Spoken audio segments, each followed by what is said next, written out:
Pode falar aí à vontade. Manda ver. Bom, boa noite, pessoal. Nós estamos aqui para mais um Clube de Infecto, a nossa atividade mais querida, né? E hoje nós vamos trazer um caso clínico que vai ser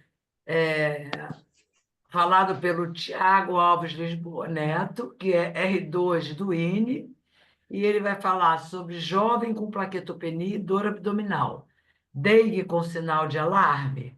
E os moderadores serão o Rafael Quaresma Garrido, que é do INE também, da cardiologia, mestre em ciências cardiovasculares, e a Cristiane Lama, que é infectologista do INE, e PhD, MD do INE também.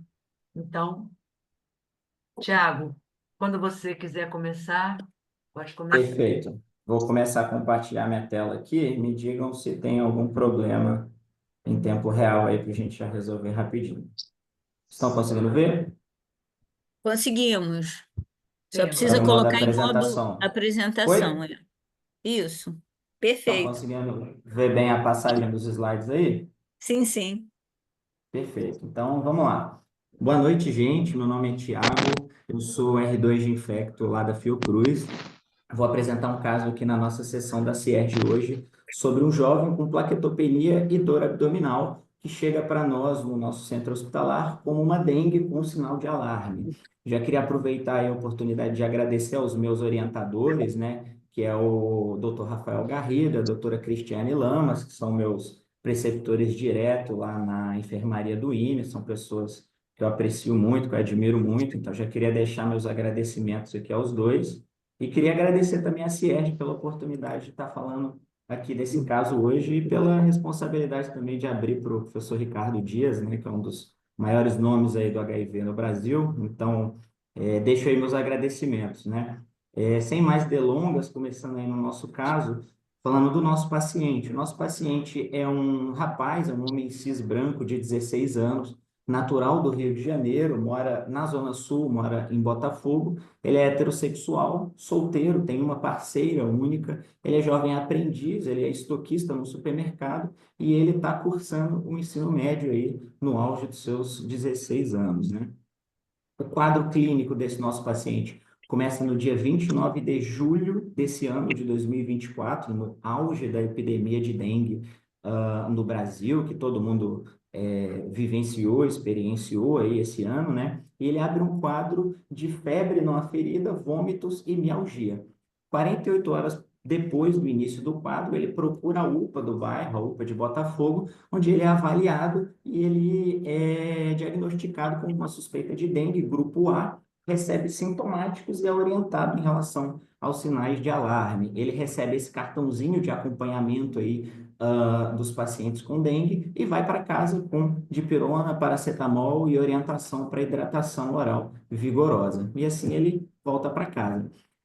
Entretanto, no dia seguinte, menos de 24 horas depois, ele procura novamente a UPA de Botafogo por conta da persistência da febre, agora uma febre de 38 graus e com dor no hipocôndrio esquerdo. E essa dor era refratária à analgesia oral. Então, ele leu o cartãozinho de orientação da dengue e ele seguiu as orientações. Ele viu que tinha uma dor abdominal que não melhorava com analgésico comum, resolveu voltar na UPA.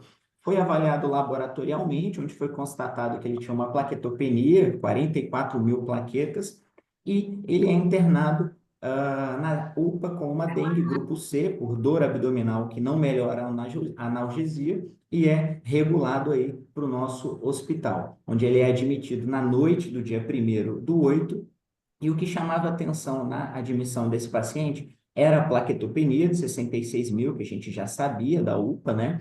Mas chamava atenção uma proteína C reativa bastante elevada, né? Uma PCR de 18. Função renal e íons ok, e testes rápidos para ISTs, HIV, hepatite B, hepatite C e sífilis, todos não reagentes. Então, num primeiro momento, o que chama atenção aí é essa plaquetopenia e essa proteína C reativa elevada. Isso na noite do dia 1º, ele tinha acabado de chegar lá no nosso hospital. No dia seguinte, na manhã seguinte, quando ele finalmente é avaliado pela equipe da rotina da enfermaria, né, por mim, pela doutora Cristiane Lamas, a gente observa que esse paciente estava com bastante dor abdominal, principalmente hipocôndrio esquerdo, né, febril, febre de 38, tinha um traube maciço aí ao exame físico, então uma provável esplenomegalia, e dor à palpação do hipocôndrio esquerdo. Além disso, esse paciente tinha essas lesões hemorrágicas na palma da mão direita, e isso chamou bastante a nossa atenção, né? Antes da gente prosseguir com o caso, alguém gostaria de levantar nesse momento alguma hipótese, seja pelo chat, seja pelo microfone? Alguém gostaria de participar aí, de fazer algum adendo?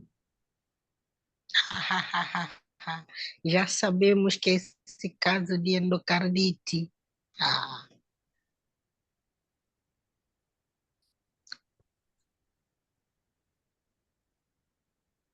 E a Fran, nossa especializando aí, sugeriu endocardite, né? Alguém Isso tem algum comigo. outro comentário? Eu O acho, Davidson Davidson, sugeriu Davidson, meningococcemia, né? A então, gente pensou também nisso. acho que nesse momento a gente tem que pensar em todas essas síndromes febris agudas, né, que cursam com esplenomegalia, né? É isso que ele tinha. Trauma maciço, exatamente. né? E lesões de pele, né? Então, eu acho que tem que pensar como é dengue, é a epidemia que a gente está, então realmente a primeira coisa que a gente tinha que pensar era dengue, foi correto o raciocínio, mas depois, com essa mãozinha dele, eu queria acrescentar sífilis. Sífilis numa lesão em palma, né, num homem jovem, sexualmente ativo, faz de fato todo sentido, né? Meningococcemia também. França Helena falou de endocardite, né? Acho que são boas hipóteses aí, a gente caminhou mais ou menos nessa direção. Antes da gente partir para as hipóteses que a gente levantou, nessa primeira manhã de avaliação pela nossa equipe da enfermaria, a gente solicita novos exames laboratoriais. O que chama atenção agora é uma bastonemia importante, né? Um paciente que tem 28% de bastões, a despeito de não ter uma leucocitose nesse momento, né? Mantém plaquetopenia, 79.000, e agora uma proteína C reativa também elevada, aumentou de 18 para 22, né? E NS1, teste rápido IgM e IgG para dengue não reagentes, né? Muda alguma coisa nas hipóteses que vocês levantaram? Reforça alguma? Contra? Indica? Fala contra alguma dessas hipóteses? Alguém tem algum outro comentário? Não. Davidson falou de leucemia. Olha o virologista aí, cadê ele? Ô, Ricardo, tá morto? O virologista está aqui. Ó. Eu acho que não muda para mim, não. Eu continuaria investigando dengue e as outras coisas que nós já falamos, né? O diagnóstico de escolha não é nem com NS1 e nem com o teste rápido, né? E sim com o PCR. Então, eu continuaria investigando dengue. E as outras hipóteses. Perfeito. O Davidson acrescentou aí a leucemia, a possibilidade de leucemia, né? As principais hipóteses que a gente levantou para esse paciente nesse momento da internação foi meningococcemia sem meningite, ele não tinha nenhuma manifestação neurológica, infecção gonocócica disseminada, a gente levantou para ele também, e estafilococcia, né? Alguém quer falar? Essas foram as nossas principais hipóteses nesse momento, né? Alguém quer defender alguma dessas hipóteses? O Davidson, que falou de meningococcemia aí, quer defender ou falar contra? Alguém quer tecer algum outro comentário antes da gente Posso partir fazer para um frente? comentário? É Paulo. Claro? A gente deixa você comentar, pode. Assim, eu peguei a história pelo meio do caminho, a Valéria me passou. Assim, o nosso treinamento sempre é saber se a doença é aguda, subaguda ou crônica e levantar os problemas ativos para chegar às síndromes, né? Então, essa questão do NS1 ser negativo, ele é mais frequente negativo na infecção sequencial. Na prima infecção, você encontra o NS1 positivo até 80% ou 90%, né? Então, até o diagrama do Ministério da Saúde, se você continua pensando em dengue, você vai fazer as sorologias. Mas já o CDC também comenta que, mesmo assim, com a sorologia, pode dar casos negativos. Bem, vocês não comentaram, mas há caso de coxsaquiose. Então, o que chama atenção aí é que ele tem um baço aumentado. Não sei se ele teve uma hemorragia no baço ou alguma coisa assim, né? Não é muito comum a gente... Essa doença tem evolução de quantos dias? Ele está com menos de 7 dias do início do sintoma. Então, a gente está com uma doença, uma síndrome febril aguda com um rash petequial na palma da mão direita. O diagnóstico Febre, sindrômico é esse. quantos dias? 5 para 6 dias nesse momento. É. Pouco provável ser meningococcemia, né? Pouco provável. Essas lesões aqui são bem caprichosas, né? Que eu estou vendo aqui, né? É, Pode lembrar até coxsaquiose, mas algumas, não sei assim, parecem meio petequiais, né?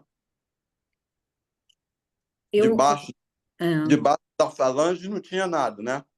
eu nada, queria nada nas comentar unhas. que esse exantema é unilateral, tá? Então, assim, chamou bastante atenção ele ser só numa única mão. Aham, E aí a gente não pensou, por exemplo, em sífilis. E a gente buscou, assim, a epidemiologia desse garoto é um adolescente na escola e é um adolescente que trabalha no mercado. Então, realmente, eu pensei em meningococcemia, aham, por esse motivo, e a gente sabe que algumas evoluções do meningococo são mais arrastadas, elas não são sempre fulminantes, elas acontecem num período assim, de dias. Eu fui conversar com ele sobre a história sexual dele. Ele só tem 16 anos, mas lá no INE a gente tem pessoas sexualmente ativas, às vezes desde os 10, 11 anos de idade. Não, mas ele não, ele tinha pouquíssima parceria sexual. Era um garoto todo assim, muito certinho, sabe? Com a família muito estruturada, muito ligado na escola, no trabalho, e tinha uma única parceira que eles chamavam uma namorada. E aí a gente pensou em estafilococcia. Realmente eu não pensei mais em dengue no momento em que eu vi uma proteína C reativa elevadíssima, e quando no segundo dia ele faz 28% de bastões. Eu achei isso bem estranho para é, dengue. Eu procurei é, uma porta de entrada para a infecção, pensando em estáfilo. Ele tinha algumas picadas de inseto, de mosquito. Ele morava ali em Botafogo, muito perto do São João Batista, e eu acho que a hipótese de dengue veio muito em função disso, muitas picadas de inseto, mas efetivamente ele não tinha uma lesão assim estafilocócica clara, negava corte, queimadura, nenhuma das picadas estava infectada e não tinha furúnculo recente, enfim, tinha uma pele bem, assim, sã, né? E aí eu acho que vale a pena aí o Thiago seguir. é, é só É, completando, o que acontece é o seguinte, o dengue complicado ou a infecção sequencial realmente pode aumentar a proteína C reativa e dar desvio para a esquerda. Isso não é incomum, não. Agora, o que eu acho bizarro realmente é essa lesão na mão aí.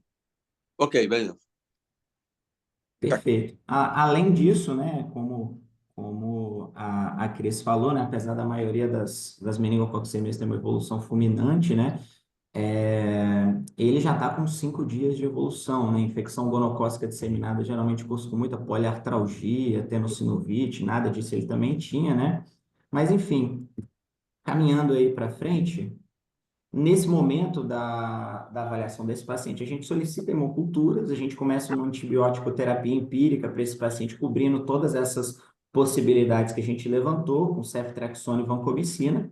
A gente pede um eco transtorácico e uma imagem do abdômen, uma tomografia de abdômen sem contraste, para a gente avaliar essa dor aí em hipocôndrio esquerdo com essa provável aí esplenomegalia. Ele tinha um traube maciço, mas o baço não era palpável nesse momento. E com menos de 24 horas de coleta das hemoculturas, a gente já tem o crescimento aí de Staphylo aureus nos 6 frascos de hemocultura, né? Então, cresceu o Staphylo em menos de 24 horas nos 3 sets de hemoculturas que a gente colheu. E a tomografia de abdômen sem contraste, lembrando que esse é um exame sem contraste, ele mostra uma esplenomegalia com esse parênquima heterogêneo. Não sei se está dando para ver direito, a gente vai caracterizar melhor essa imagem no baço com uma tomografia com contraste em breve, mas esse baço tem um parênquima heterogêneo com várias áreas aí, hipodensas mal delimitadas, podendo corresponder a áreas de infarto e abscesso no baço, né? 2 dias depois, a gente tem finalmente a identificação desse Staphylo aureus, um Staphylo aureus meticilino sensível, com teste de sensibilidade antimicrobiana. A gente desescalona aí o esquema antimicrobiano desse paciente para oxacilina, 2 gramas de 4 em 4 horas. E, finalmente, no dia 6, a gente consegue aí uma imagem desse coração. A gente consegue, inclusive, um eco transesofágico lá no INE, onde a gente observa aí uma vegetação na válvula mitral, né? Ele tem uma válvula mitral com espessamento do folheto posterior, e essa imagem aí de aspecto algodonoso na face atrial, medindo quase 2 centímetros, então é uma compatível com uma vegetação grande, né? Sem sinal de complicação perivalvar, né? Lembrando que esse é um eco transesofágico, que consegue visualizar melhor esse tipo de complicação, e tinha um refluxo mitral leve.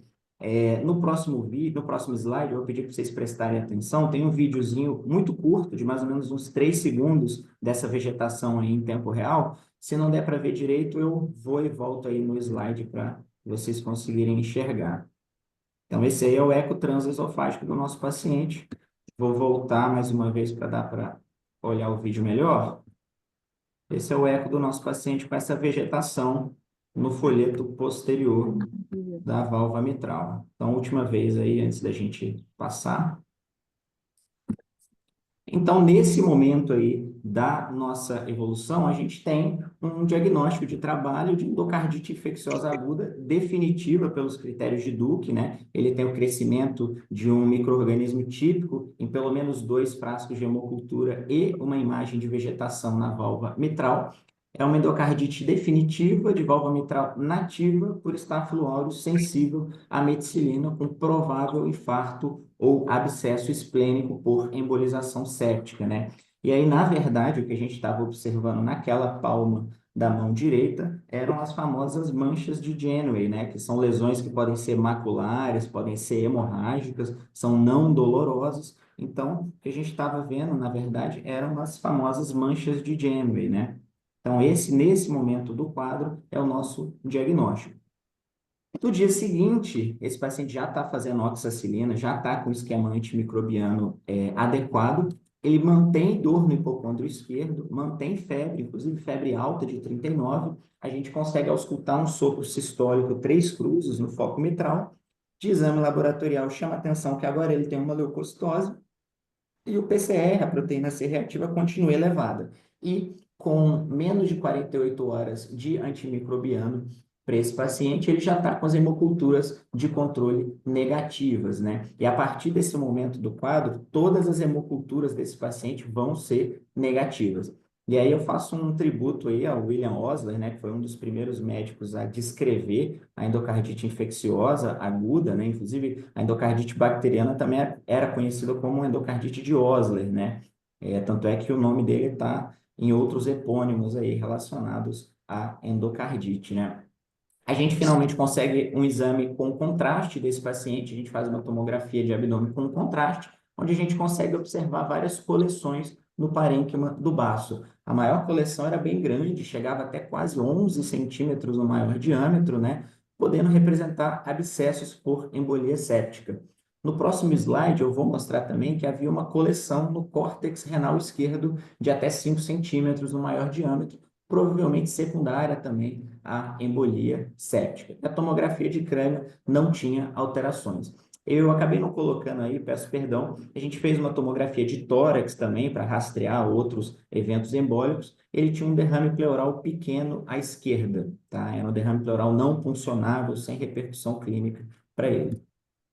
Aí a tomografia num corte um pouco mais abaixo, onde a gente consegue observar, não sei se vocês estão vendo o cursor do meu mouse, eu acho que talvez não, mas a gente consegue observar essa área hipodensa no rim esquerdo, e aqui é o A gente polo está vendo inferior do sim. baço.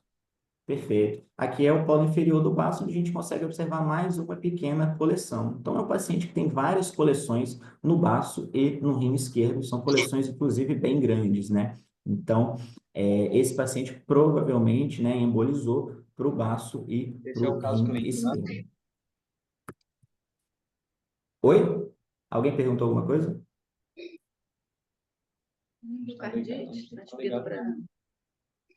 Ah, se alguém tiver alguma dúvida aí, eu posso ficar à disposição. Vou continuar. No dia 9 de agosto, mais ou menos cerca de 10 dias depois do início do quadro, diante desse abscesso esplênico com indicação formal de esplenectomia e diante da possibilidade desse paciente ser submetido a uma cirurgia cardíaca em breve, a gente transfere esse paciente para o INC, que é o Instituto Nacional de Cardiologia, que tem centro cirúrgico, né? No nosso instituto, a gente não dispõe de cirurgia e nem de cirurgia cardíaca, né? Então, nesse momento, a gente transfere o paciente para o INC e no dia 13, 4 dias depois da transferência, ele é submetido a uma esplenectomia aberta. E, entre aspas, está a descrição do procedimento cirúrgico pela cirurgia geral lá do INC. E eles escreveram: baço com volume aumentado, múltiplas coleções, sendo a maior em terço médio, coleção tamponada pela parede abdominal que dividia o baço em dois. Quando desfeito o bloqueio, houve saída de grande quantidade de material purulento, coletado material para cultura. A cultura dessa coleção que extravasou para a cavidade peritoneal, a gente conseguiu isolar esse estáfilo áureo sensível à meticilina, entretanto, a gente não conseguiu culturar esse micro-organismo no parênquima do baço. Então, ele foi submetido a uma esplenectomia pelos múltiplos abscessos esplênicos. Porém, 3 dias depois da esplenectomia, no D3 de pós-operatório, ele mantinha febre alta, sempre com as hemoculturas de controle negativas, e o dreno que ele foi deixado na cavidade abdominal pela esplenectomia não estava drenando nada. Então, a gente supôs que o problema não estava em nenhuma infecção ali do sítio cirúrgico, nem da cavidade abdominal. O volume do dreno estava muito pequeno ali pelo dreno, né, o débito. E a gente repete um eco transtorácico que mostra uma diminuição aí dessa vegetação. É um eco transtorácico, não é um eco transesofágico, como a gente fez da primeira vez, mas agora ele também tem um refluxo mitral moderado aí. Então, é um paciente que está com esquema antimicrobiano adequado para esse micro-organismo, um estáfilo áureo sensível à meticilina, foi submetido a uma esplenectomia por múltiplos abscessos e continua mantendo febre, apesar de ter hemoculturas de controle todas negativas.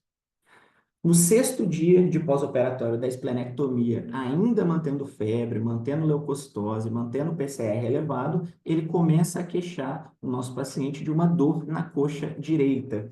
E aí, ao exame físico, chamava atenção que ele tinha os pulsos distais nesse membro inferior não palpáveis, porém com preservação aí da perfusão e da coloração. Então, a gente está aí já com 7 dias depois da cirurgia, mantendo o antibiótico adequado, e esse paciente continua fazendo febre e agora tem essa clínica no membro inferior direito, né? Alguém quer sugerir alguma conduta? Alguém quer fazer algum comentário do caso até então?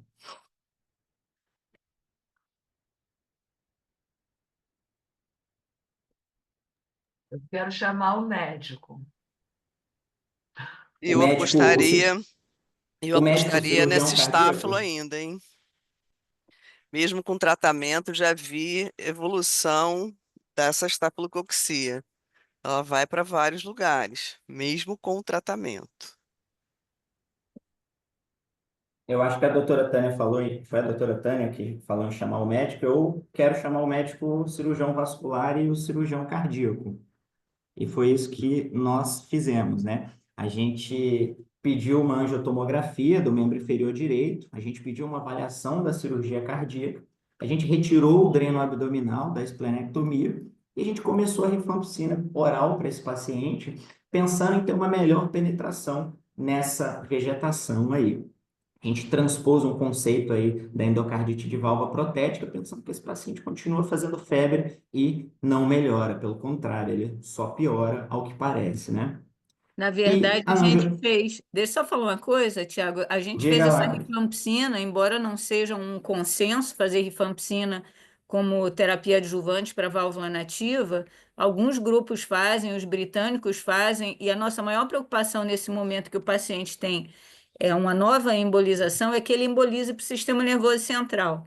Então, numa tentativa de ganhar algum tempo, enquanto o cirurgião vascular, o cirurgião cardíaco avaliavam, a gente associou a rifampicina, por nossa conta, porque é um garoto muito jovem, com uma doença muito grave, embolizando já com mais de 2 semanas de antibiótico terapia, em princípio adequada, tá? Então, foi uma medida, vamos dizer assim, de grande ansiedade e uma expectativa positiva de que ele não embolizasse o sistema nervoso central. Obrigado, Cris. A angiotomografia desse membro mostrou uma obstrução do tronco tibiofibular e da artéria tibial anterior direita, porém os vasos distalmente estavam pacificados, sinal que as colaterais aí desse garoto jovem conseguiram manter a vascularização para o resto do membro, né? Então esse paciente fez uma embolia arterial aguda aí de 2 artérias da perna direita, né? A avaliação da cirurgia vascular indica heparina não fracionada endovenosa, não abordam esse paciente cirurgicamente, invasivamente, nesse momento, né? Porém, esse paciente tem, de acordo com a avaliação da cirurgia vascular, um alto risco de isquemia e perda do membro em caso de circulação extracorpórea. Isso é importante porque, nesse momento do caso, a gente está discutindo com a cirurgia cardíaca a indicação de operar, de fazer uma cirurgia cardíaca nesse paciente, na qual ele vai ser submetido à circulação extracorpórea e isso pode ameaçar aí a integridade do membro inferior direito de um garoto de 16 anos que joga bola, que vai ao estádio de futebol, né? Enfim. A nossa discussão com a cirurgia cardíaca indicou o procedimento, indicou uma plastia de válvula mitral por infecção persistente, né? A gente vai falar um pouco na parte de discussão do conceito de infecção persistente, mas a definição de infecção persistente para o nosso paciente foi a manutenção da febre, 38, 39 graus, com novos fenômenos embólicos, apesar do esquema antimicrobiano adequado. Então, esse paciente configura como uma infecção persistente, está indicada, portanto, a cirurgia cardíaca no dia 20 de agosto, já com mais ou menos 23, 24 dias de evolução desde o início do quadro. Então, esse paciente já está internado, tem 3 semanas no hospital. Ficou uma semana na Fiocruz, depois foi transferido para o INC, fez a esplenectomia no INC, continuou com oxacilina e continuou fazendo febre, continuou fazendo novos fenômenos embólicos. Antes da cirurgia cardíaca, a gente solicitou uma imagem do sistema nervoso central, apesar desse paciente estar completamente assintomático do ponto de vista neurológico. Era um paciente que estava Glasgow 15, bem orientado, marcha sem alterações, fala sem alterações, sem nenhum déficit neurológico. Porém, a presença de alguma complicação neurológica, e eu vou falar disso na parte da discussão, a presença de alguma complicação neurológica pode atrasar um procedimento cirúrgico que não seja de emergência. Eu vou falar disso mais em seguida. Então, por esse motivo, a gente pede uma ressonância e angiorressonância do sistema nervoso central. E, para nossa surpresa, nesse paciente que estava completamente assintomático do ponto de vista neurológico, ele tem uma área de AVC isquêmico aqui na região do lobo frontal direito, que é essa região aqui hiperintensa, que vocês estão vendo. Essa área hiperintensa é isquemia na ressonância magnética. E a gente observa aqui na região parietal esquerda, líquido, essa área hiperintensa aqui no sulco, né, que corresponde a uma hemorragia subaracnoide. Então, o nosso paciente fez um AVC isquêmico pequeno, frontal direito, e uma hemorragia subaracnoide parietal esquerda, ambas completamente assintomáticas. Esse paciente está na iminência de ser abordado pela cirurgia cardíaca para uma plastia da válvula mitral. Apesar desses achados aí na ressonância, ainda assim a gente manteve a indicação da cirurgia cardíaca, e eu vou falar disso na parte de discussão, e ele foi submetido a uma plastia de válvula mitral com anel sem nenhuma intercorrência.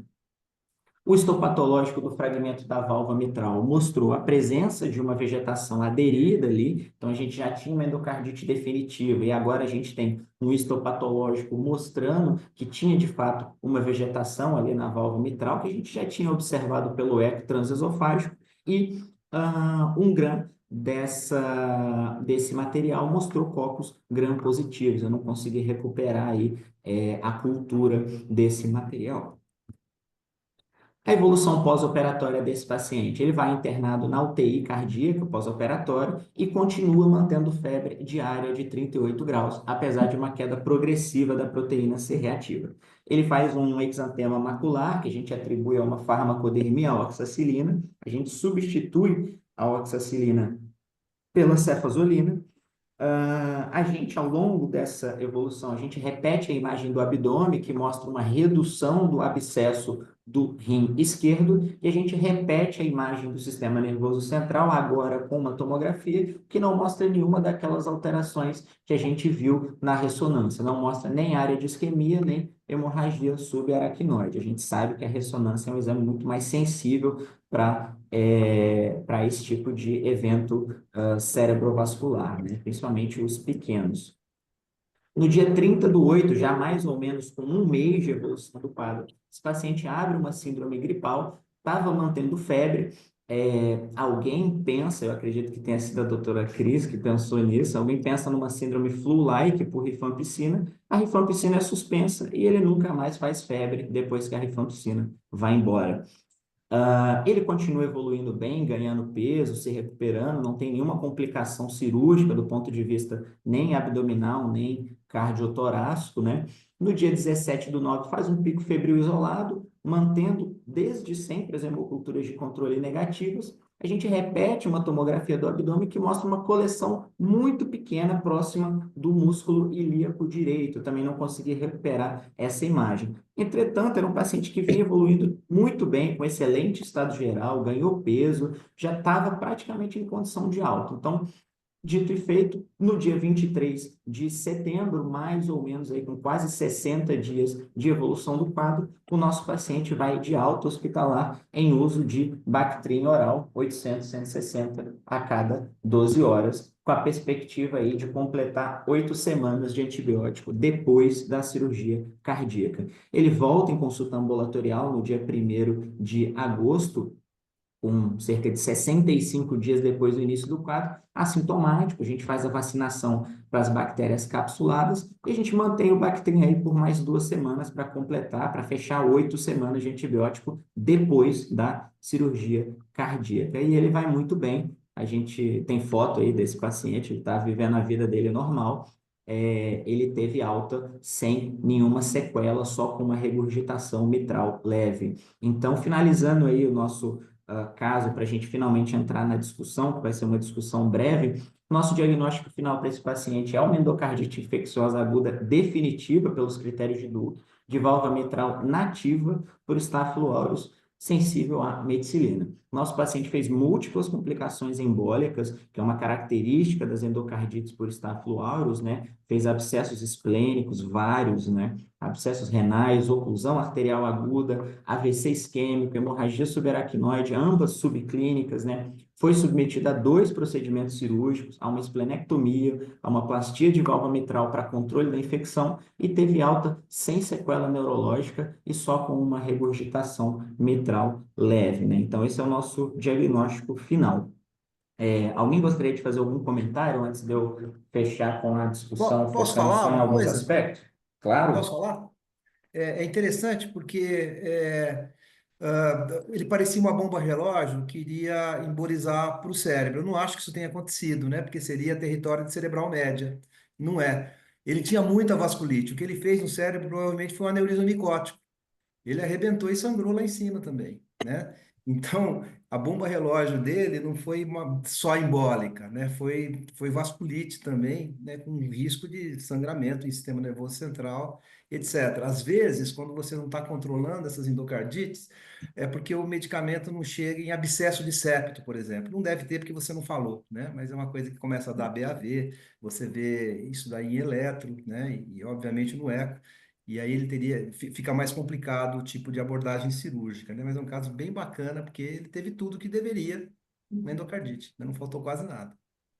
Ricardo, na Faltou o rim, né? verdade, não, os rins, ele teve, né, embolização para os rins, mas isso Mas, normalmente não é um não problema. teve nefrite, né, por exemplo, mas É, ele teve sorte. Eu queria que o Rafael comentasse a cirurgia, o Rafael Garrido, a plastia valvar com a inserção do anel, e por que que a gente, assim, tentou muito que esse garoto não fosse operado, né? Porque é inevitável, no caso dele foi inevitável, mas por que que a gente tentou? Rafa, tá aí? Rafa Garrido? Tô aqui, me escutam? Sim, escutamos. Boa noite. O Thiago passou rápido da parte da cirurgia, né? Mas foi um drama para a gente, né? Porque é um rapaz novo e ele tinha critério de cirúrgico por conta do tamanho dessa vegetação, vegetação muito grande, né? Que está justificando essas embolias todas, né? E, então ele não tinha muita saída sem ser operar o coração. A questão era o que que fazer com a válvula dele, né? Qualquer outro paciente com mais idade, tudo ele seria submetido a uma troca valvar, uma válvula mecânica, uma válvula biológica, né? E com as suas implicações, que seria, né, anticoagular um paciente, né? Pela idade dele, teria que botar uma metálica. Então, seria anticoagular ele para a vida inteira. Então, seria muito ruim. Então, com a cirurgia, né, a gente opta por um procedimento que não é o mais comum, que seria essa plastia da válvula, né? O cirurgião aborda a vegetação, faz a vegetectomia, né? E com o dedo ele vai mexendo, acertando a válvula, põe um anel, né? E a gente aceitou isso, né? A família, né? O paciente também, a gente explicou. E aparentemente vem dando certo, né? Isso aí, ele provavelmente em alguns anos ele vai ter que operar o coração, mas a gente deu para eles aí um tempo sem anticoagulação, uma qualidade de vida melhor, né? E um outro ponto para destacar também, é importante, é muito comum na nossa corte, pacientes com essas embolias embaixo, né? Então, o timing cirúrgico, se faz a esplenectomia antes, durante a cirurgia cardíaca, né? Então, normalmente a gente opta por fazer a esplenectomia antes da cirurgia cardíaca, para evitar qualquer recontaminação das válvulas, né? É um material ali que atrai muito micro-organismo, principalmente gram-positivo, que era o caso dele. É. Essas observações, Rafael, são muito importantes. Como a gente é um hospital cirúrgico, a gente rastreia sistematicamente o abdômen e o crânio, né? E mesmo que o paciente seja assintomático, no caso do abdômen, ele não era assintomático. É muito interessante porque, assim, ele fez rapidamente esse abscesso, né? Esse infarto que abscedou. Agora, isso não é a regra. Menos de 5% das pessoas que fazem embolia para o baço têm abscesso esplênico. E a outra questão é o sistema nervoso central. A gente não deve esperar que o paciente manifeste neurologicamente nada para a gente fazer uma imagem. Normalmente a gente faz uma tomografia, mas no caso desse paciente a gente faz uma angio-TC, mas nesse caso em particular ele fez uma angiorressonância, justamente porque a gente estava buscando aneurisma micótico e se ele tivesse aneurisma micótico, a gente faz a clipagem, né, desse aneurisma antes de submeter à circulação extracorpórea. Felizmente, no caso dele, embora ele tivesse algumas manifestações menores, ele não tinha aneurisma micótico, não tinha um sangramento importante, o sangramento que tinha é pequeno e a neurologia libera, né? A gente libera para cirurgia com circulação extracorpórea, que sempre traz um risco, né, de sangramento, porque é uma anticoagulação sistêmica que é feita quando se faz a circulação extracorpórea. O Davidson está fazendo aqui algumas perguntas. Ele fez oxa e fez RAS, trocou para cefazolina, e depois tem o relato da retirada da rifampicina por uma possível síndrome flu-like. Ele estava com rifampicina e oxa, e depois rifampicina e cefazolina por um tempo? Sim, exatamente. O abscesso esplênico gera indicação de esplenectomia, mas o abscesso renal não? Correto. Usualmente, o abscesso renal se resolve com antibiótico terapia. O abscesso esplênico usualmente não se resolve. Não necessariamente é preciso uma esplenectomia, por vezes se tenta uma drenagem percutânea Mas na maioria das vezes o abscesso, especialmente quando ele é grande assim, ele não se resolve percutaneamente. Na verdade, o baço é um tecido muito mole, né? Você não consegue, o abscesso ele não tem uma cápsula muito bem formada. Então, a drenagem percutânea frequentemente ela falha. Ela pode ser tentada, mas ela falha. E adianta as vacinas após a esplenectomia? É, sim. Adianta, são indicadas, a gente usualmente leva um tempo até resolver aquele processo inflamatório, né, infeccioso que o paciente tem, e pós-cirúrgico mesmo, né, da inflamação sistêmica, e faz as vacinas. É isso aí. Muito agudo, né? Que quadro agudo, né? Muito agudo. É impressionante porque, assim, em 3 dias do início da febre, ele já faz essa dor abdominal persistente que sinaliza para a gente que o baço dele foi rapidamente comprometido, né? E isso é que chamou muita atenção da gente. Obrigada a você, Davidson, pelas perguntas. Eu queria fazer um comentário. Claro, O comentário que eu vou fazer é: vejam que, mesmo um quadro gravíssimo, quando é prontamente abordado e da maneira correta, sai. sim. Imagina esse cara numa UPA, aguardando transferência para não sei onde. Então, é lastimável, né, que a gente veja mais casos assim do que não conseguem um êxito final, do que um caso lindo desse que vocês viram tão habilmente, tão rapidamente, que o garoto está aí, vivo e sem sequelas, né? O garoto está espetacular. Ixi, O dia que ele saiu do hospital, ele foi com a camisa do Botafogo, né, Rafa? Pois Assistiu. é, hoje ainda está Botafogo, isso nervoso. estragou, né? Isso estragou. É capaz de ter uma recidiva. Cris, Não, Ô, mas Tânia. o rapaz, ele teve, assim, essa questão muito importante aí do atendimento, atendimento adequado, ele tem uma sorte grande, né? Sim. Ele caiu no dia que, no primeiro dia da Fiocruz, ele foi examinado por quem? Doutora Cris, né? Ah, eu. Especialista em endocardite, já pensou, né? E foi dando seguimento, e as embolias que ele fez, assim, embora grandes, né, e complicado, a parte cerebral ficou poupada. Isso realmente foi muito sorte dele. Eu E Cris, posso outra fazer coisa uma. que eu queria Ei, falar é que a gente já sabia que ia ser endocardite, porque a Cris Ah, está tão animada que a gente já sabia que ia ser uma endocardite, mas aí a gente não falou, né? o, pode o- ei, comentar? vocês estão me ouvindo? Estamos, Nívia. Sim, Oi, Cristiane, a angiorressonância de crânio tem sensibilidade boa para os aneurismas micóticos? Que a minha preocupação é ele ter aí ainda ter aneurisma micótico e sangrar depois, entende? Posteriormente. A sensibilidade é boa desse exame de imagem? Rafa quer responder? olha, sim, né? A gente normalmente nosso rastreio é feito com tomografias, né, com angi-TC. Esse caso, a equipe, a cardiologia optou pela ressonância que a gente tem disponível no INC. A gente tem até um outro medo, a ressonância é muito sensível, né? A gente vê lesão que pode atrasar a cirurgia, gerar mais até complicações para a gente do que de fato precisaria, né? Então, normalmente a gente faz tomografia para esses casos. Ele fez um exame até que seria mais sensível. Ok, obrigada. Pode Cris, seguir, Tiago. O Tiago preparou aí uma revisão.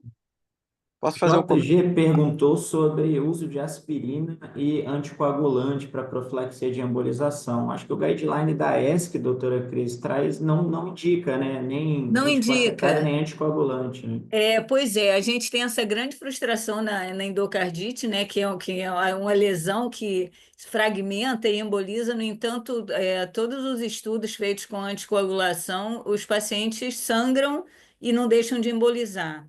Então, não se usa AS, não se usa anticoagulação. O único motivo da gente usar anticoagulação nesse rapaz foi quando ele fez a embolia periférica, que ele tinha risco de isquemia grave desse membro. Foi por esse único motivo. Mas não se faz anticoagulação no paciente com endocardite. Se o paciente está usando anticoagulante e tem uma prótese, por exemplo, a gente continua.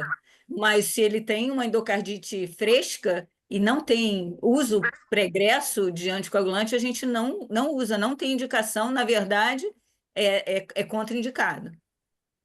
Oi, só mais uma pergunta. Ele evoluiu bem dessa oclusão arterial em membro inferior direito? Evoluiu. Ah, Totalmente sem sequela, Miriam. E aí ok. foi outra coisa que nos deixou com o coração muito apertado, que ele saísse de SEC, porque o cirurgião vascular, ele já disse para a gente que ele ia ter problemas graves pós-SEC por conta dessa lesão. Mas aí, logo que ele voltou da sala, o vascular estava no CTI, usou o Doppler e viu que ele tinha fluxo pós-SEC imediato. E, nossa, a gente ficou muito aliviado também. Nossa, que bom.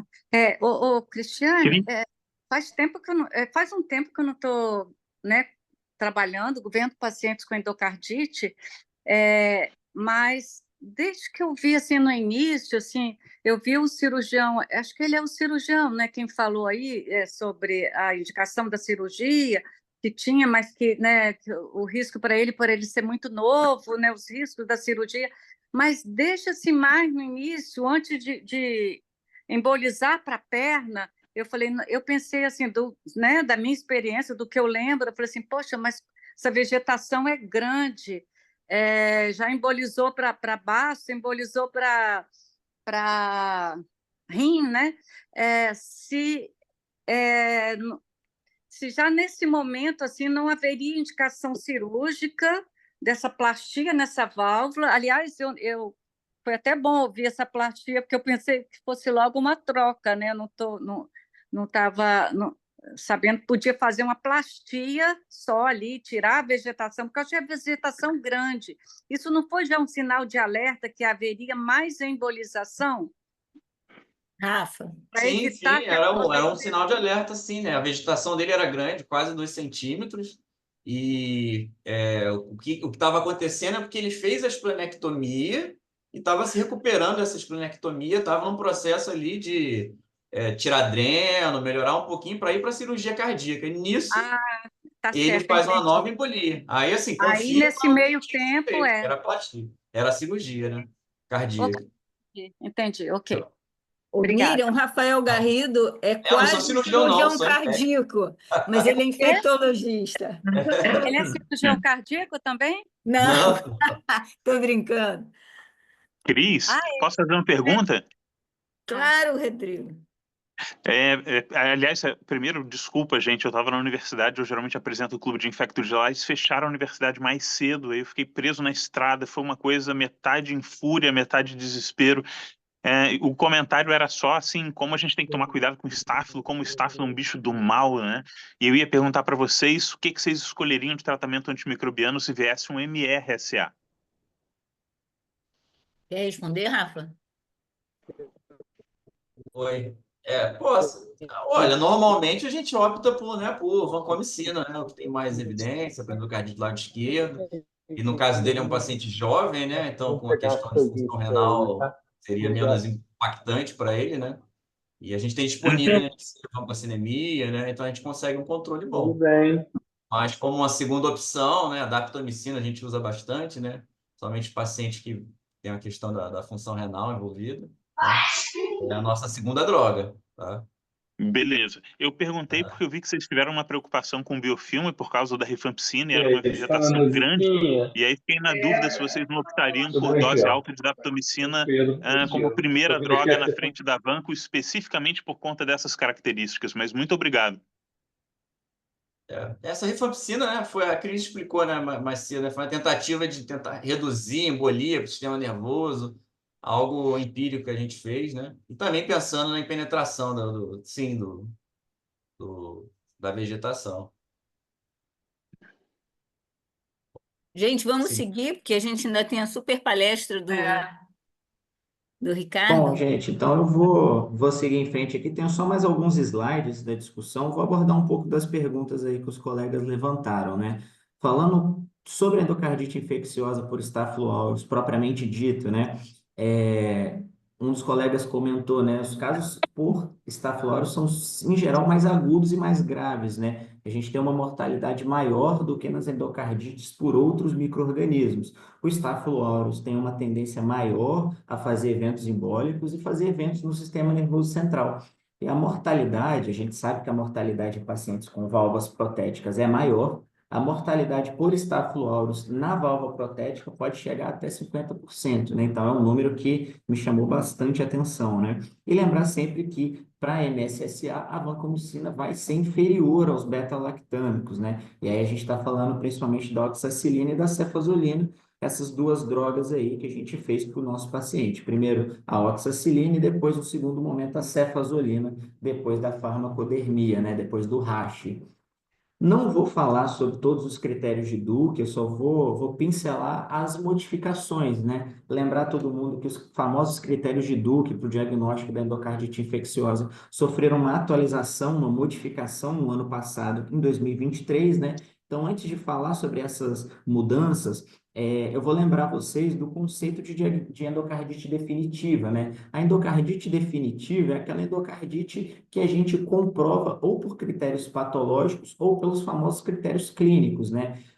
Os critérios patológicos são a identificação microbiológica ou histopatológica e agora por PCR, por metagenômica, em algum desses tecidos que eu elenquei, seja uma vegetação, seja um tecido cardíaco, uma válvula, uma endoprótese, um dispositivo cardíaco, que estão cada vez mais comuns aí na nossa prática, né? Ou algum êmbolo. E os critérios clínicos, lembrar que na endocardite definitiva, a gente está falando de 2 critérios maiores de Duke, ou um critério maior e 3 critérios menores, ou 5 critérios menores, né? Então, eu vou falar brevemente sobre as modificações aí, sobre o que mudou nessa nova atualização dos critérios de Duke, né? Falando da parte da microbiologia em relação aos critérios maiores, a gente sabe que tem alguns micro-organismos mais típicos, tem alguns micro-organismos que tipicamente causam mais endocardite. Então, esses micro-organismos, para a gente considerar eles como um critério maior, como um critério de Duke, esses micro-organismos típicos têm que crescer basta que cresçam em 2 amostras de hemoculturas. Já os micro-organismos atípicos, ou seja, aqueles micro-organismos que raramente causam endocardite, esses micro-organismos eles têm que me convencer mais que eles são os causadores dessa endocardite. Então, eles têm que crescer em 3 ou mais amostras de hemoculturas. E quais são os micro-organismos típicos, né? Essa é a grande atualização aí dos critérios de Duke. A lista dos micro-organismos típicos, ela se expandiu. Então, a gente está falando de todas as espécies de Streptococcus, menos o pneumococo e o Streptopiógenes, grupo Racec, Staphylo aureus, entrou nessa nova modificação dos critérios de Duke o Staphylococcus lugdunensis, que é um coagulase negativo, né? A gente conseguiu restringir mais os enterococos, agora só o Enterococcus fecalis é um micro-organismo típico, o Faecium não é, e entraram algumas outras bactérias como micro-organismos típicos. Então, a lista dos micro-organismos típicos, ela se expandiu de acordo com a atualização dos critérios de Duke. E a lista desses micro-organismos típicos, ela é ainda maior para aqueles pacientes que têm material protético, ou seja, o paciente que tem uma válvula protética, um marca-passo, um dispositivo cardíaco. Então, a lista desses micro-organismos típicos que tem que crescer, que basta que cresçam em 2 amostras, ela também se expandiu. Então, eu chamo a atenção de vocês aí. Para um paciente com material protético, a gente vai considerar como micro-organismo típico os Staphylococcus coagulase negativo, a gente vai considerar Serratia, Pseudomonas, Cândida, micobactéria não tuberculosa, principalmente micobactéria quimera, que às vezes coloniza um circuito de circulação extracorpórea. Então, a lista desses micro-organismos típicos se expandiu na última atualização dos critérios de Duke. Outra coisa muito importante que mudou é que caiu por terra a necessidade daqueles intervalos de coleta entre as hemoculturas. A gente não precisa mais esperar meia hora para coletar cada set de hemocultura. Quando a gente fala de set de hemocultura, a gente está falando de um frasco aeróbio e um frasco anaeróbio, né? Então, a gente não precisa mais esperar esse intervalo de meia hora.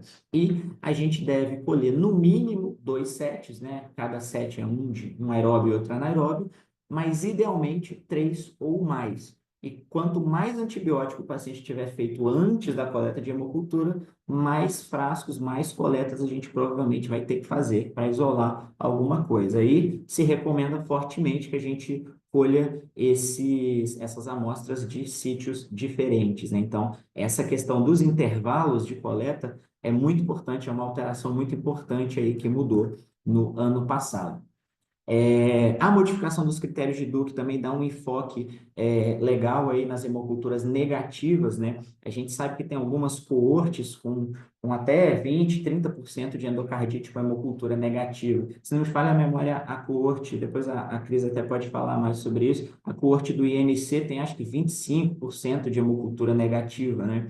Então, esses critérios de Duke modificados, eles trazem um enfoque maior ao diagnóstico sorológico e por PCR metagenômica de outras bactérias, como Bartonella ranceli, Bartonella quintana, Coxiella burnetii, que causa febre Q, Troferima Whippley, da doença de Whippley, né? Então, tem um enfoque maior aí na sorologia e no diagnóstico por PCR e por metagenômica de outros micro-organismos, pensando principalmente aí nas endocardites com hemoculturas negativas, né?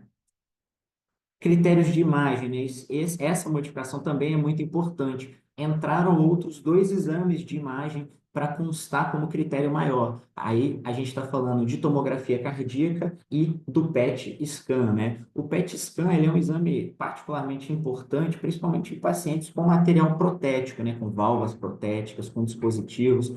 O PET scan, como vocês estão vendo nessa imagem aí à direita, ele detecta uma atividade metabólica anormal. Então, quando a gente vê uma atividade metabólica anormal ao redor de algum dispositivo, a gente supõe que tem alguma inflamação. E num contexto clínico adequado, a gente vai pensar em infecção, que é o que a gente está observando aí nessa imagem cedida pela Cris, mostrando essa captação metabólica ao redor de uma prótese valvar. Então, entrou tomografia cardíaca e entrou PET scan aí como critério maior para a gente diagnosticar endocardite. Uma outra mudança também dos critérios maiores. Agora, a avaliação intraoperatória também consta como critério maior. Então, cirurgião cardíaco constatou uma vegetação, uma cúspide destruída, um abscesso ou uma fístula, uma comunicação entre 2 cavidades do coração, isso conta também como critério maior de Duke a partir de 2023. E agora, para finalizar essa parte, já encaminhando para os finalmente aí, entraram como critérios menores, né? Não estou mais falando de critério maior, estou falando de critério menor.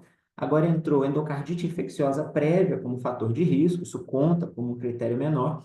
A presença de dispositivo endovascular, e aí a gente tem cada vez mais troca valvar transcatéter e a tendência é que isso aumente cada vez mais na nossa prática, né? E entraram alguns outros fenômenos vasculares, abscesso cerebral, abscesso esplênico, que inclusive o nosso paciente apresentou. Então, das modificações do critério de Duke, eu elenquei aí as principais. Tem vários outros critérios que eu não me ative, né? Falando um pouco das indicações de cirurgia cardíaca na endocardite, a gente tem indicação de cirurgia de emergência, que deve ser feita em até 24 horas, e a gente tem indicação de cirurgia de urgência, que deve ser feita em até 3 a 5 dias. Quando a gente fala de cirurgia de emergência, essa cirurgia está indicada para pacientes com choque cardiogênico ou com edema agudo de pulmão. São os casos mais dramáticos, né? Quando a gente fala de cirurgia de urgência, que pode ser feita em até 3 a 5 dias, aí a gente está falando de insuficiência cardíaca por disfunção valvar, claro, sem choque cardiogênico e sem edema agudo de pulmão. A gente está falando de infecção não controlada, que é o caso do nosso paciente, seja através de uma complicação local, como, por exemplo, um abscesso paravalvar, ou num paciente que persiste com hemoculturas positivas, que não foi o caso do nosso paciente, ou no paciente que mantém uma febre por mais de 5 dias, apesar de esquema antimicrobiano adequado e sem outro foco possível. Um foco possível para o nosso paciente manter febre era, por exemplo, o baço, né? A gente tirou o baço e ele continuava fazendo febre, mas apesar disso, né, ele manteve febre aí por bastante tempo. Então, essa foi a indicação do nosso paciente, infecção não controlada. Uma outra indicação de cirurgia, como a Miriam bem levantou, né, é o alto risco de embolização, ou seja, uma vegetação grande, que consiste numa vegetação maior do que 10 milímetros, 1 centímetro, apesar de esquema antimicrobiano adequado. E, claro, a presença de um patógeno difícil de tratar, como pseudomonas, enterococcus resistente à vancomicina e fungo. Então, essas são as indicações de cirurgia cardíaca na endocardite infecciosa. E aí, de novo, repetindo o que eu falei, a indicação foi infecção não controlada por febre persistente e novas embolizações aí no D14 de tratamento, apesar do esquema adequado com oxacilina para um Staphylococcus aureus sensível à meticilina. Para finalizar, das complicações esplênicas, elas são várias, né? Os infartos esplênicos são os mais comuns, mas podem cursar também com abscessos e até mesmo com rotura esplênica, e aí o quadro é bem mais dramático, né?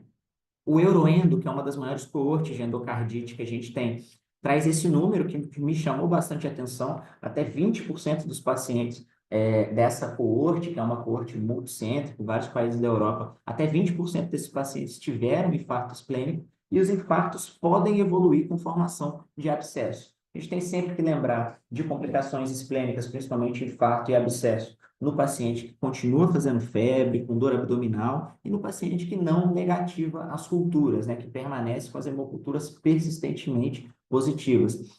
As condutas aí, nem sempre a gente vai ter que tirar o baço, nem sempre a gente vai ter que fazer esplenectomia, que pode ser aberta ou laparoscópica. Às vezes a gente pode fazer só uma drenagem percutânea. E como o Rafael Garrido falou, a gente usualmente faz a esplenectomia antes da cirurgia cardíaca, pelo risco de infectar novamente a válvula.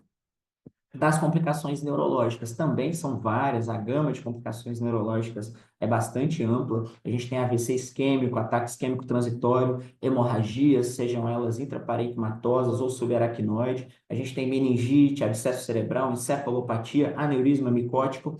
E as complicações cerebrovasculares, elas são, na sua maioria, assintomáticas, principalmente as isquemias e as microhemorragias, parenquimatosas e subaracnoides. Das complicações cerebrovasculares sintomáticas, as mais comuns vão ser AVC isquêmico e AIT, mas a grande maioria das complicações cerebrovasculares vão ser assintomáticas, como era o caso do nosso paciente. Aí eu estou repetindo a imagem, né, da ressonância desse nosso paciente. E lembrando sempre da virulência do Staphylococcus aureus, né, que está mais comumente associado a complicações neurológicas. E para fechar essa última parte, estou nos últimos slides aí, quando a gente fala de complicação neurológica e cirurgia cardíaca, a gente tem um impasse, né? Quando a gente tem um paciente, principalmente com AVC isquêmico, a gente tem um risco de transformação hemorrágica durante a cirurgia cardíaca, pela circulação extracorpórea, que usa muita heparina. Então, o paciente que fez um AVC isquêmico tem o risco de transformação hemorrágica. O que a literatura traz, e aí eu estou me baseando no guideline de 2023 da ESC, que é a Sociedade Europeia de Cardiologia, e aí eu recomendo esse documento como uma fonte para estudar endocardite, que é bastante completo, fala de todas as complicações possíveis, quase todas as complicações possíveis, e o que a gente tem na literatura é que em complicações neurológicas isquêmicas, a gente não posterga a cirurgia, caso a cirurgia cardíaca esteja indicada, que foi o caso do nosso paciente. Então, o paciente fez um ataque isquêmico transitório ou fez um AVC isquêmico, seja por um aneurisma micótico que rompeu, seja por uma embolização, e ele tem indicação formal de cirurgia cardíaca, a gente faz a cirurgia cardíaca, a gente não posterga a cirurgia. E essas duas figuras eu peguei do guideline da ESC, que eu recomendo fortemente. A coisa muda um pouco de figura quando a gente fala de complicações hemorrágicas, né, de AVC hemorrágico, de hemorragia intraparenquimatosa e de hemorragia subaracnoide. Quando a gente faz circulação extracorpórea na cirurgia cardíaca, quando a gente administra altas doses de heparina no circuito, né, desse paciente, a gente tem um risco de piora do sangramento. A gente não tem muito consenso no timing da cirurgia desses pacientes. Aí resta pesar risco e benefício. A literatura não é de muito boa qualidade quando a gente está falando de time de cirurgia cardíaca e AVC hemorrágico e hemorragia subaracnoide. Mas o que a gente tem no guideline da ESC é que no paciente com critérios de baixa gravidade desse sangramento, seja com NIH baixo ou com volume do AVC baixo, E aí o NIH é a escala que os neurologistas, que os emergencistas usam para graduar o déficit neurológico num paciente com uma síndrome cerebrovascular. Se o paciente tem um NIH baixo, ele tem pouco déficit neurológico. Então, num paciente com pouco déficit neurológico e com volume pequeno de sangramento, a gente não posterga a cirurgia, caso a cirurgia esteja indicada, que era o caso do nosso paciente. Nosso paciente fez uma hemorragia subaracnoide pequena, assintomática, não teve nenhum déficit neurológico, portanto, esses eventos aí do sistema nervoso central não postergaram a cirurgia. A gente fez a ressonância num dia,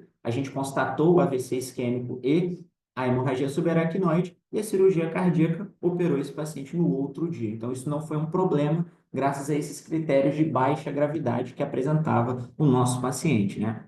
E aí, algumas mensagens finais, né? Várias infecções agudas podem cursar com febre e lesões petequiais purpúricas, e desses diagnósticos diferenciais que eu elenquei aí, vários têm uma morbimortalidade muito grande, né? Aí chama atenção para meningococcemia, para estafilococcia, febre maculosa, leptospirose, dengue. A história epidemiológica vai ser fundamental, né? Principalmente quando a gente está falando de febre maculosa, leptospirose, gonococcemia. O ecocardiograma é essencial quando a gente tem uma estafilococcia. Cresceu o Staphylo aureus numa hemocultura, a gente tem que avaliar se não tem endocardite, né? E marcadores inflamatórios e diferencial no hemograma são sempre úteis aí para a gente fazer o diagnóstico diferencial e sempre lembrar de começar a antibiótico-terapia empírica no paciente grave, né? Não está errado a gente começar antibiótico desde que a gente tire o antibiótico depois, caso ele não esteja indicado, né? E aí uma figura aí comemorando os 106 anos aí do nosso instituto, que a gente tanto ama, que a gente tanto tem orgulho, né? E é isso que eu tinha para falar. Eu agradeço aí de novo a oportunidade, os orientadores, os comentários, e fico à disposição aí para qualquer outra dúvida e para assistir a aula do professor Ricardo. Obrigado. Nós não vamos ter tempo para dúvida agora, nós já discutimos, porque a gente já está bem atrasado, né? Então, a gente precisa entrar na aula do Ricardo. Você pode tirar a sua projeção? Eu não sei se o Tiago agradeceu, mas a gente tem que agradecer o Nicolas Feijó, que é um futuro colega, pela ajuda aí na Ah, recuperação do perfeito. histórico. Nicolas foi quem catalogou todas as informações aí para o nosso caso, então Nicolas Feijó, ficou agradecimento aí ao nosso colega e a todos vocês. Fechei a tela aí, doutora Tânia. Obrigado e boa noite para todo mundo. Super aula, viu, Tiago? Putz. Então, é um prazer a gente ter o Ricardo aqui mais uma vez, né? Na verdade, ele é da CIERJ, ele não é da SPI, ele é afeito à CIERJ. Então, é um grande prazer tê-lo aqui. É um pesquisador de ponta e que tem muito conhecimento nessa área de cura. E eu tenho certeza que a gente vai aproveitar muito dessa palestra dele. Vamos lá, Ricardo? Tá na projeção certa, Tânia? Tá na tela Tá, certa? tá. Tá legal. Tá bom. Vamos ver se a gente consegue falar nos próximos minutos do que pode ter de novidade nos estudos de cura do HIV, né? Uma das coisas que eu acho bastante interessante a gente discutir, deixa eu só arrumar aqui um pouquinho uma coisa no meu computador, né? É uma reflexão se realmente a gente precisa investir em cura do HIV, né? A gente transformou, né, uma doença mortal em uma doença que é crônica e a gente tem muitos obstáculos como o estigma, a discriminação, que podem ser mais importantes do que necessariamente curar as pessoas que têm HIV. Agora, eu citei aqui o que em inglês a gente chamaria de stakeholders, né, as pessoas que podem ter interesses diferentes na própria cura do HIV, né? Então, tem os profissionais de saúde, tem quem produz os medicamentos e os testes diagnósticos, que é a indústria farmacêutica e a indústria diagnóstica. A gente tem o grande consumidor no Brasil desses testes e desses medicamentos, que é o governo, né, que na verdade compra um presente com o nosso dinheiro para a população toda, né? Existe, obviamente, o interesse dos cientistas que pesquisam HIV e, basicamente, e eu vou mostrar no final, uma coisa bastante interessante, que é as pessoas vivendo com HIV, né? Rapidamente, só para mostrar para vocês esse estudo aqui, que é um dos muitos estudos que mostra que se a gente for fragmentar as populações, existe gente vivendo com HIV que tem expectativa de vida maior do que quem não vive com HIV. Esse estudo aqui no Reino Unido pegou mais de 20 mil pessoas e viu a expectativa de vida das pessoas sem HIV. Do lado esquerdo aqui são os homens, que é essa linha que eu estou mostrando. Se a pessoa tiver HIV, carga viral indetectável, e o CD4 subiu, ela vai viver mais do que quem não tem HIV. Isso daí mostra que o tratamento é eficaz, dá até para a gente dizer que HIV protege, tanto homem quanto mulher. Então, para que a gente vai precisar ter essa necessidade de eliminar o HIV? Bom, a gente não pode esquecer alguns detalhes. Primeiro, que o tratamento é para toda a vida. A gente acha que tem coisa muito amistosa, mas o tratamento tem toxicidade cumulativa que leva à interrupção. Olha esse estudo, ó. O verde é efeito adverso grave e o azul é interrupção de tratamento. Isso em estudo clínico. Olha os mais amistosos aqui, esquemas com inibidor de integrase. Olha o dolutegravir aqui, ó. 8% de efeito adverso grave com 2% de interrupção. Isso daí pode se traduzir para números maiores com muitos anos. E é claro que a gente tem as mazelas, né? A gente sempre teve lipodistrofia, teve neurotoxicidade, a alteração no rim, as pessoas estão infartando com HIV, principalmente por causa de abacavir, outros medicamentos estão sendo imputados. Isso é tudo coisa antiga, né? Fígado é o carro velho aqui. O carro novo aqui de toxicidade é a obesidade. As pessoas que vivem com HIV, elas ganham peso, porque retomam a saúde. Mas se elas tomarem inibidor de integrase, elas vão ganhar mais peso ainda. Olha aqui, ó, do lado esquerdo, as classes da segunda classe. Inibidor de integrase é independentemente associado com mais ganho de peso do que IP e não análogo. Parece que os de segunda geração têm mais ganho de peso. Eu acho particularmente interessante a gente notar que, na hora que a gente olha os análogos, o tenofovir e a zidovudina não levam um ganho de peso. Parece que a zidovudina até leva uma perda de peso. Sabe por quê? Porque é tóxico. Então, a toxicidade ela pode estar relacionada ao ganho de peso ou mesmo à perda de peso, como é o caso do tenofovir e da zidovudina. E outra coisa que a gente tem que saber é que o HIV ele continua sendo ruim para os órgãos e para os tecidos a despeito da gente tratar. Isso aqui é tudo estudo caso controle. Ele pega gente com carga viral indetectável e com HIV e compara com gente que não tem HIV.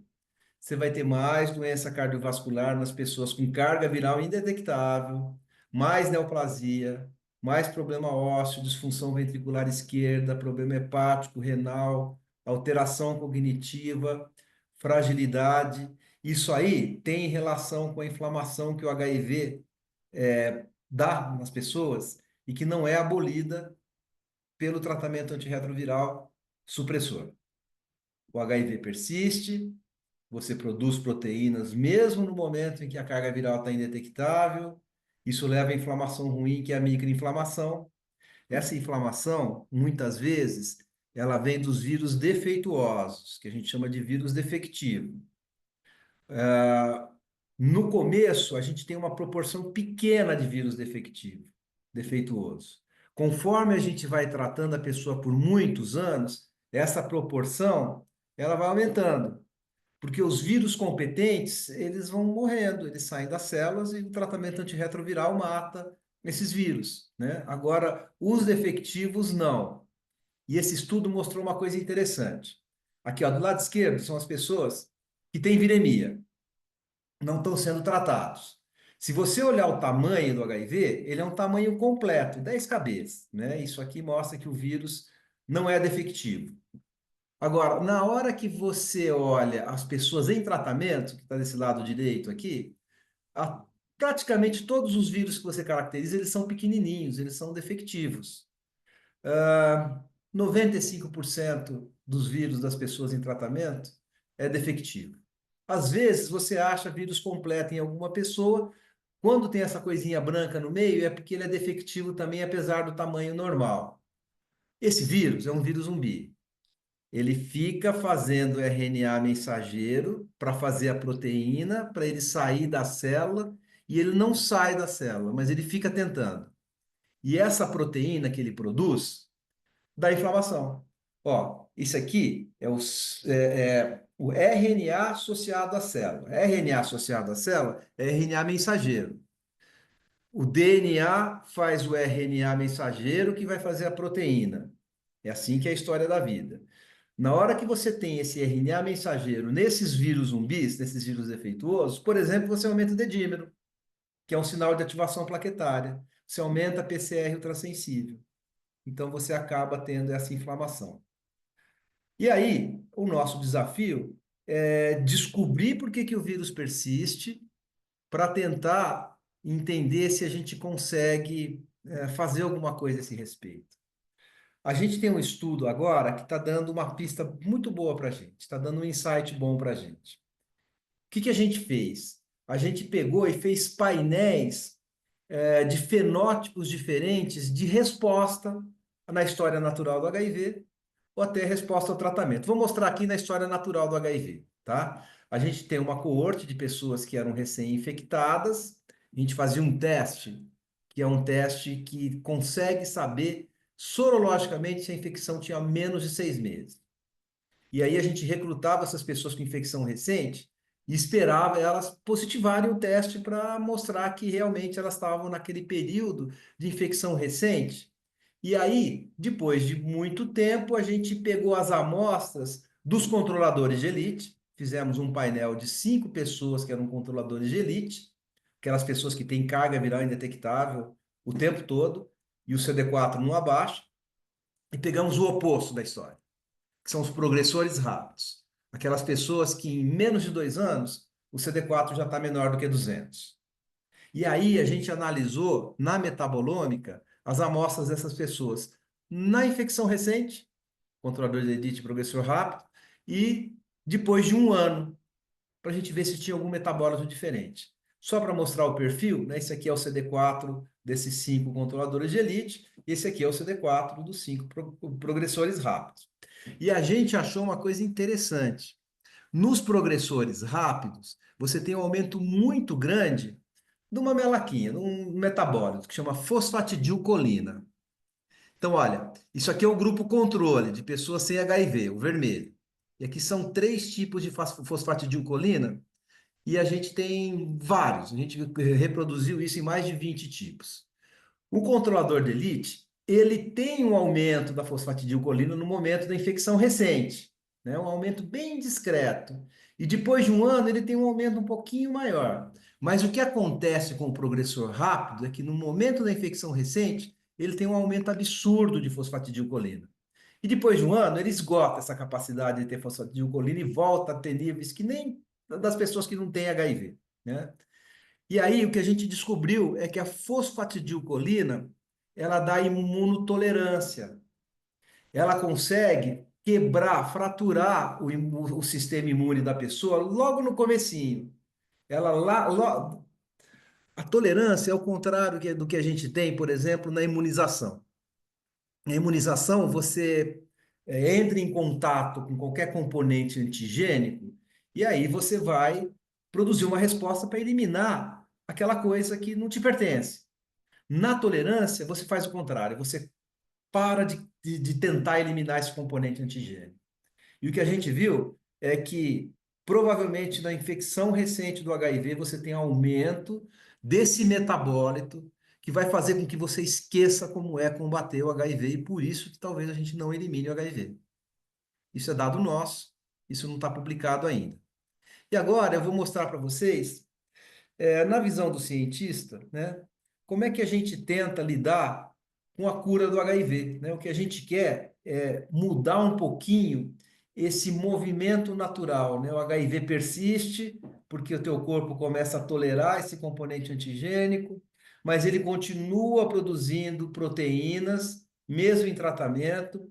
Ele leva essa inflamação ruim, que é a microinflamação.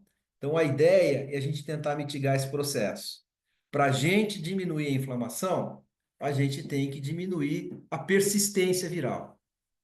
Se você diminuir muito a persistência viral, você consegue curar a pessoa, pelo menos deixá-la próxima da cura. Isso aqui é uma linha do que eu acho que pode ser uma saída, por exemplo, para você tentar curar uma pessoa com HIV.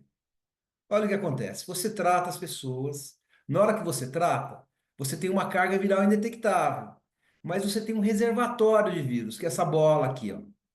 Essa bola vai ter vírus latente, ele não está morrendo, faz parte dessa bola, porque ele está na célula que não está sendo eliminada pelo tratamento antirretroviral, pela imunidade.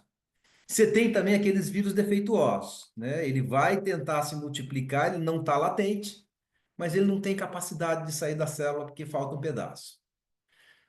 Se você tratar há muito tempo, a tendência é que você diminua a quantidade de vírus latente, porque esses vírus vão saindo da latência, e aí você vai ficar com esse reservatório menor. Mas a gente quer acelerar esse processo. Para acelerar esse processo, a gente pode usar medicamento para reverter a latência. Isso tem nome, chama Shock and Kill. E aí, se você usar esses medicamentos, junto talvez com o tratamento, você vai diminuir muito a quantidade de vírus latente e a gente espera que isso seja rápido. Isso daí, que demoraria décadas para acontecer, pode acontecer em 1, 2 anos. Na hora que você tiver essa bolinha pequena, você tem que pensar em como eliminar os vírus defectivos também, os zumbis. E aí o que tem sido estudado é medicamento antiproliferativo, como aqueles que a gente usa para tratar câncer, por exemplo, para tratar algumas doenças reumatológicas, né? Então a gente tem recursos para matar célula que tem o HIV, né? Eu acho que esse é um caminho importante se a gente quiser curar as pessoas, né? A gente já aprendeu a matar o vírus, agora a gente tem que aprender com o oncologista como matar a célula. Você também pode eliminar essas células que têm o HIV fazendo alguma imunoterapia, né? Com vacina terapêutica, tem estudos usando vacina terapêutica, usando super anticorpos, que a gente chama de BNAbs, estimulando a imunidade inata. Você pode recortar o vírus e tirar ele da célula com terapia gênica, como se você tivesse uma tesourinha, né? A gente fazia isso com um negócio chamado zinc finger nuclease, e agora a gente tem uma coisa mais moderna, que é o CRISPR-Cas9. É basicamente uma tesourinha que tira o DNA do vírus da célula e repara. E você também pode tomar a decisão de usar um tipo de medicamento que vai deixar o vírus dormindo para sempre, que são os promotores da latência. Você pode ter usado o reversor da latência para diminuir o reservatório quando ele está pequenininho, dá um medicamento para o vírus dormir para sempre. O que a gente tem feito é tentar montar um grupo, né, um centro que seja dedicado exclusivamente à cura do HIV. No nosso laboratório, a gente estuda reversores de latência e a gente já descobriu alguns deles, né, como, por exemplo, a nicotinamida, a maraviroc, talidomida. No nosso grupo, a gente se associou com o pessoal que faz medicamentos lá do Laboratório de Fármacos da Unesp, e eles estão muito focados em fazer tanto medicamentos reversores de latência, como medicamentos promotores de latência, para a gente poder testar nessas pessoas. A gente também tem interação com físicos, né, da Faculdade de Física de São Carlos, e a gente consegue fazer, já teve algumas pesquisas, né, de fotoimunoterapia, que é muito bacana, porque com a fotoimunoterapia você pode eliminar as células. Eu não vou explicar porque é muito complexo e daria uma aula inteira, né, mas são moléculas que entram dentro da célula e acabam eliminando essa célula, asfixiando a célula, ou causando alguma alteração metabólica ruim. E a gente também pode fazer estudos com nanotubo de carbono, né? A gente tem uma colaboração com o pessoal da Escola Politécnica da USP, são engenheiros, e aí a gente vai usar nanotubo de carbono, nanotecnologia, para saber onde tem HIV. Hoje em dia, para a gente saber se um estudo de cura deu certo, a gente tem que parar o tratamento, tem que fazer a interrupção analítica dos antirretrovirais com todos os riscos que isso pode trazer. A gente olha de pertinho, né? Mas tem risco inclusive de transmitir o vírus. Agora, se você usar a nanotecnologia, você pode colocar um anticorpo no nanotubo de carbono e saber onde é que você tem célula que tem HIV ainda, usando um negócio que eles chamam de microscópio, que é como se fosse um grande raio-x.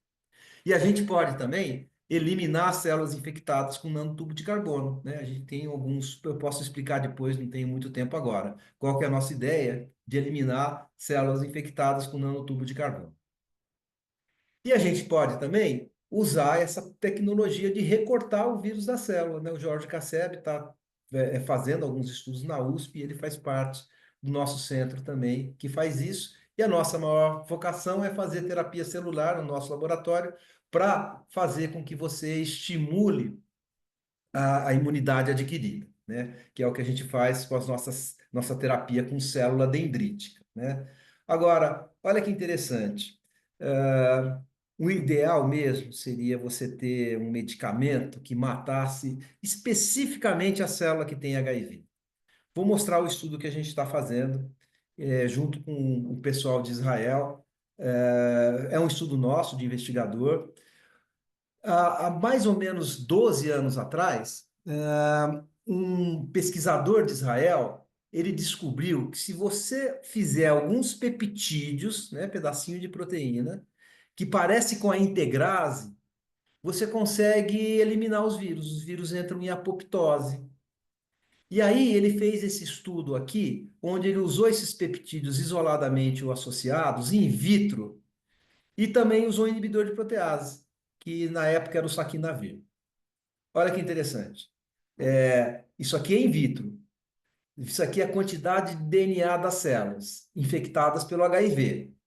Você tem essas células. Se você não faz nada no controle, o DNA vai aumentando, né, no segundo ponto e depois no terceiro ponto aumenta mais. Olha o que ele fez na hora que ele usou o saquinavir, inibidor de protease. Você diminui bastante o DNA in vitro e você para o saquinavir e aumenta de novo. A mesma coisa com os peptídeos. Você usa um peptídeo, você mata a célula, entra em apoptose, mas depois você para o peptídeo e ela sobe de novo. Esse é um dos peptídeos, esse aqui é o outro. Na hora que ele usou os dois peptídeos e o inibidor de protease, olha o que acontece. Você diminui no segundo ponto a quantidade de DNA que vai para zero. E aí você para o tratamento, não aparece mais o DNA, ele curou in vitro essas células. E aí a gente começou a fazer um estudo em vivo. A gente pegou peptídeo, usou com darunavir. Essa é a ideia do que acontece, né? Você estimula a apoptose através da caspase 3, o estudo original em vitro mostrou isso daí. E aí você vai diminuir o DNA e aumentar essa apoptose, talvez você esteja eliminando especificamente a célula que tem HIV. A gente apresentou isso aqui em Glasgow agora. É complicado esse gráfico, mas a gente viu a apoptose precoce e tardia. Então, como é que a gente fez o estudo? A gente pegou pessoas e tratou só com inibidor de protease, um esquema baseado em inibidor de protease, ou a gente deu peptídeo também. Até aqui, ó, o V0, o que é o tratado recebeu só o peptídeo e nenhum tratamento, enquanto que o preto, que é o controle, não recebeu nada. Por 2 semanas, não teve aumento da apoptose quando você deu só o peptídeo.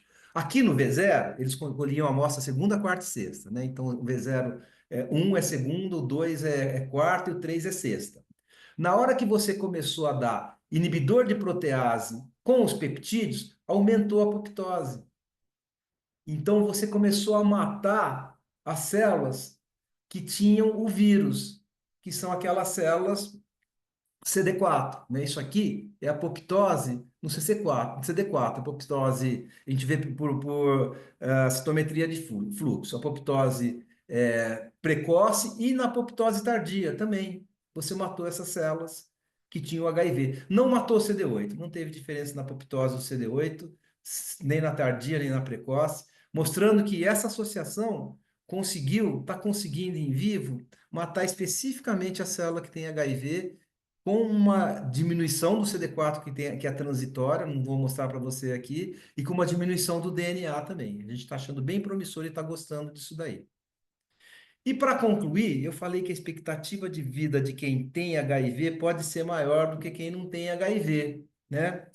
Mas depende. Na média, continua sendo menor. Deixa eu te mostrar o que que é a média.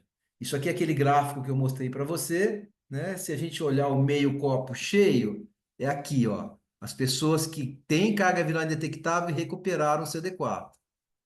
Mas tem gente que tem carga viral indetectável e o CD4 não se recupera. Tá aqui, ó, o quanto ela perde de anos.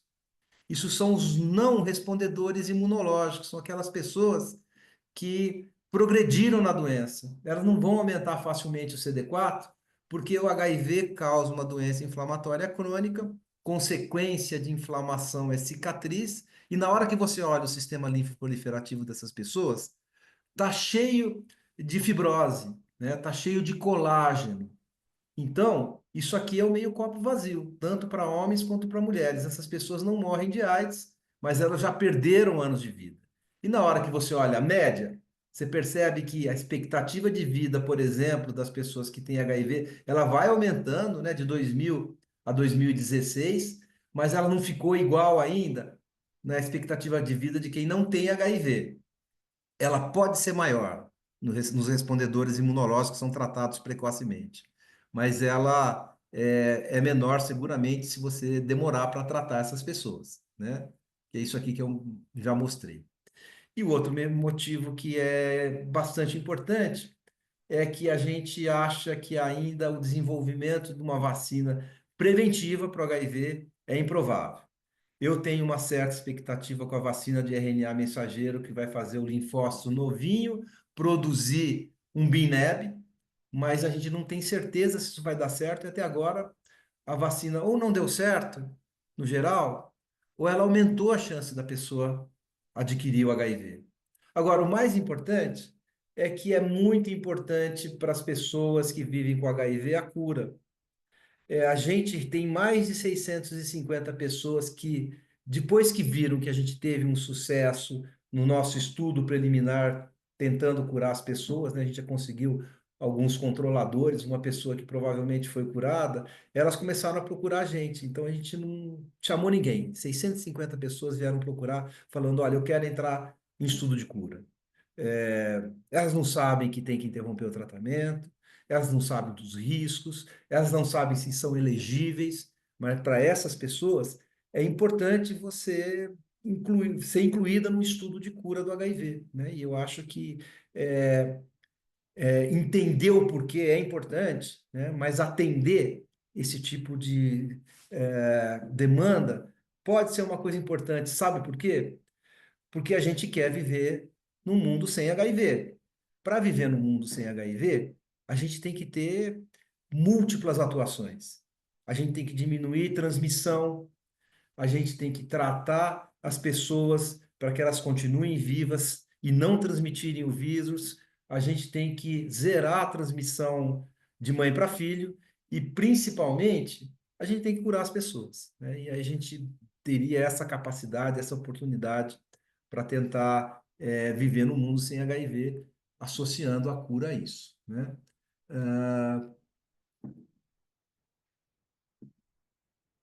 Estou agora à disposição para a gente discutir.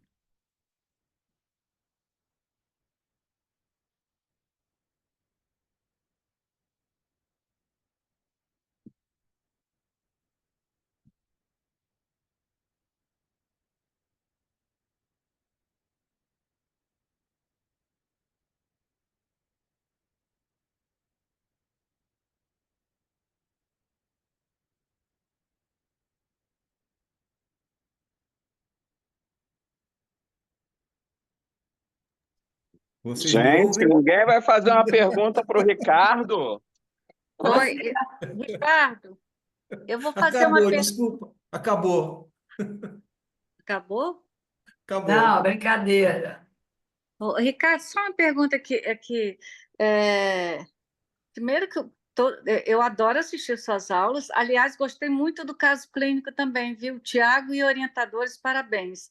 É, eu sei que é complexo a gente entender isso, né? Todas essas estratégias de curas, né? Assim que você sempre apresenta, mas eu gosto muito de ouvi-lo.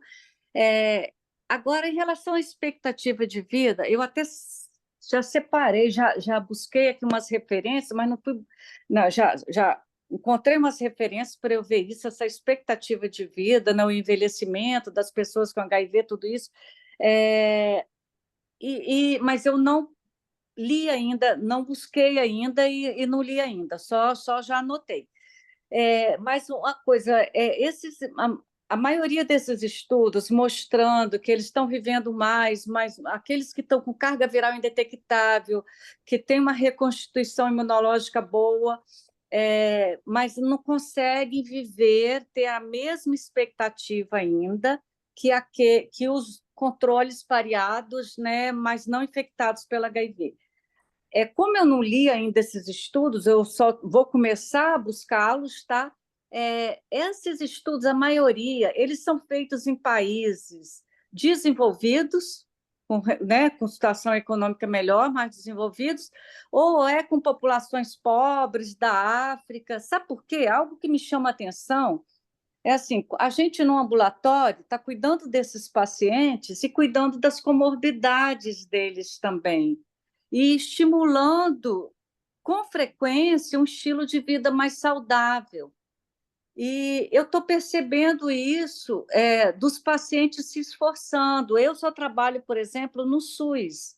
Eu faço esse ambulatório de pacientes infectados com HIV só no SUS. Então, é uma população mais carente, pobre, alguns analfabetos, pessoas com capacidade cognitiva um pouco mais limitada, sabe?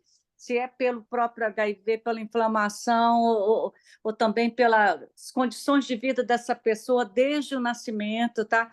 Mas o que eu estou percebendo, resumindo, eu falo assim, gente, a gente cuida tanto deles, das comorbidades também, estimula o tempo todo assim, um estilo de vida mais saudável que tem sido feito em relação à atividade física, dieta mais saudável. Aí eu fico me perguntando, e eu olho a população geral aí, controles, assim, pessoas que devem ter a mesma idade deles aí, que estão aí na rua, que não tem esse cuidado tanto de saúde, não procura tanto o serviço de saúde para controlar uma obesidade, aquela obesidade visceral, sabe? Que não pratica esporte, que bebe cerveja para caramba, aí come o churrasco, as gorduras todas. Aí eu falo, gente, esses estudos, eu vou começar a ler, que eu já separei alguns que eu vou buscar, né, para conseguir as referências. Eu falei, será que são feitos assim com populações de países desenvolvidos que já têm um cuidado de saúde melhor, sabe, essas pessoas, esses controles, ou em país como o nosso, com essa desigualdade socioeconômica muito grande, e que são pessoas que eu vejo assim, como a clientela que eu atendo são pobres, tá? Pobres mesmo, porque a gente é até criativo na hora de indicar atividade física, estimular atividade física para eles, ou na África, ou esses estudos são feitos na África com populações assim muito pobres. É tudo em lugar rico mesmo. Quer? É tudo em lugar rico, né? É, Esses estudos são todos em lugar. Mas você sabe qual que é o ponto que as coisas convergem? É assim, o tempo de viremia é uma coisa ruim para as pessoas, né? Então, às vezes a gente negligencia isso daí, né? o diagnóstico tardio, né? Ou você vai falar assim, olha, existe vantagem em te tratar agora, né? Vai fazer diferença te tratar daqui 1 ano, te tratar daqui 3 anos, te tratar daqui 5 anos, né? A tua carga viral tá baixa, você tá saudável, faz diferença. Eu A acho que ideia que dá faz. é que a ideia que dá é que esse cumulativo de viremia, ele é bastante deletério, né? E então, é triste você fazer o diagnóstico de uma apresentação tardia, porque a gente já sabe que essa pessoa perdeu muitos anos na expectativa de vida, mesmo que não morra de AIDS, né? E é claro que existem outras mazelas, né? Existe o remédio, o medicamento, etc e tal. Eu vi uma coisa muito interessante em Glasgow agora, que foi uma pesquisadora falando assim, é, eu falava muito tempo atrás para meus pacientes que o que eu queria mesmo era aumentar a expectativa de vida deles para que eles pudessem morrer de insuficiência coronariana no futuro, como todo mundo morre. Só que eu errei na mão, eles estão morrendo muito mais de insuficiência coronariana do que o que eu queria, né?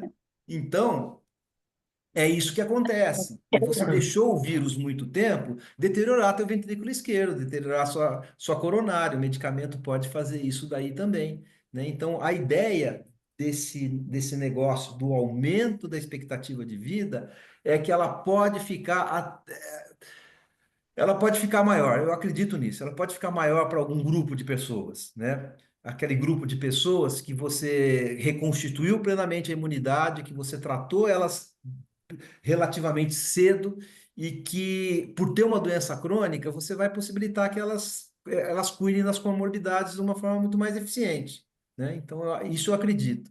Mas, na média, a gente está perdendo muita guerra, porque tem muita gente que, na progressão da doença, perdeu anos na expectativa de vida.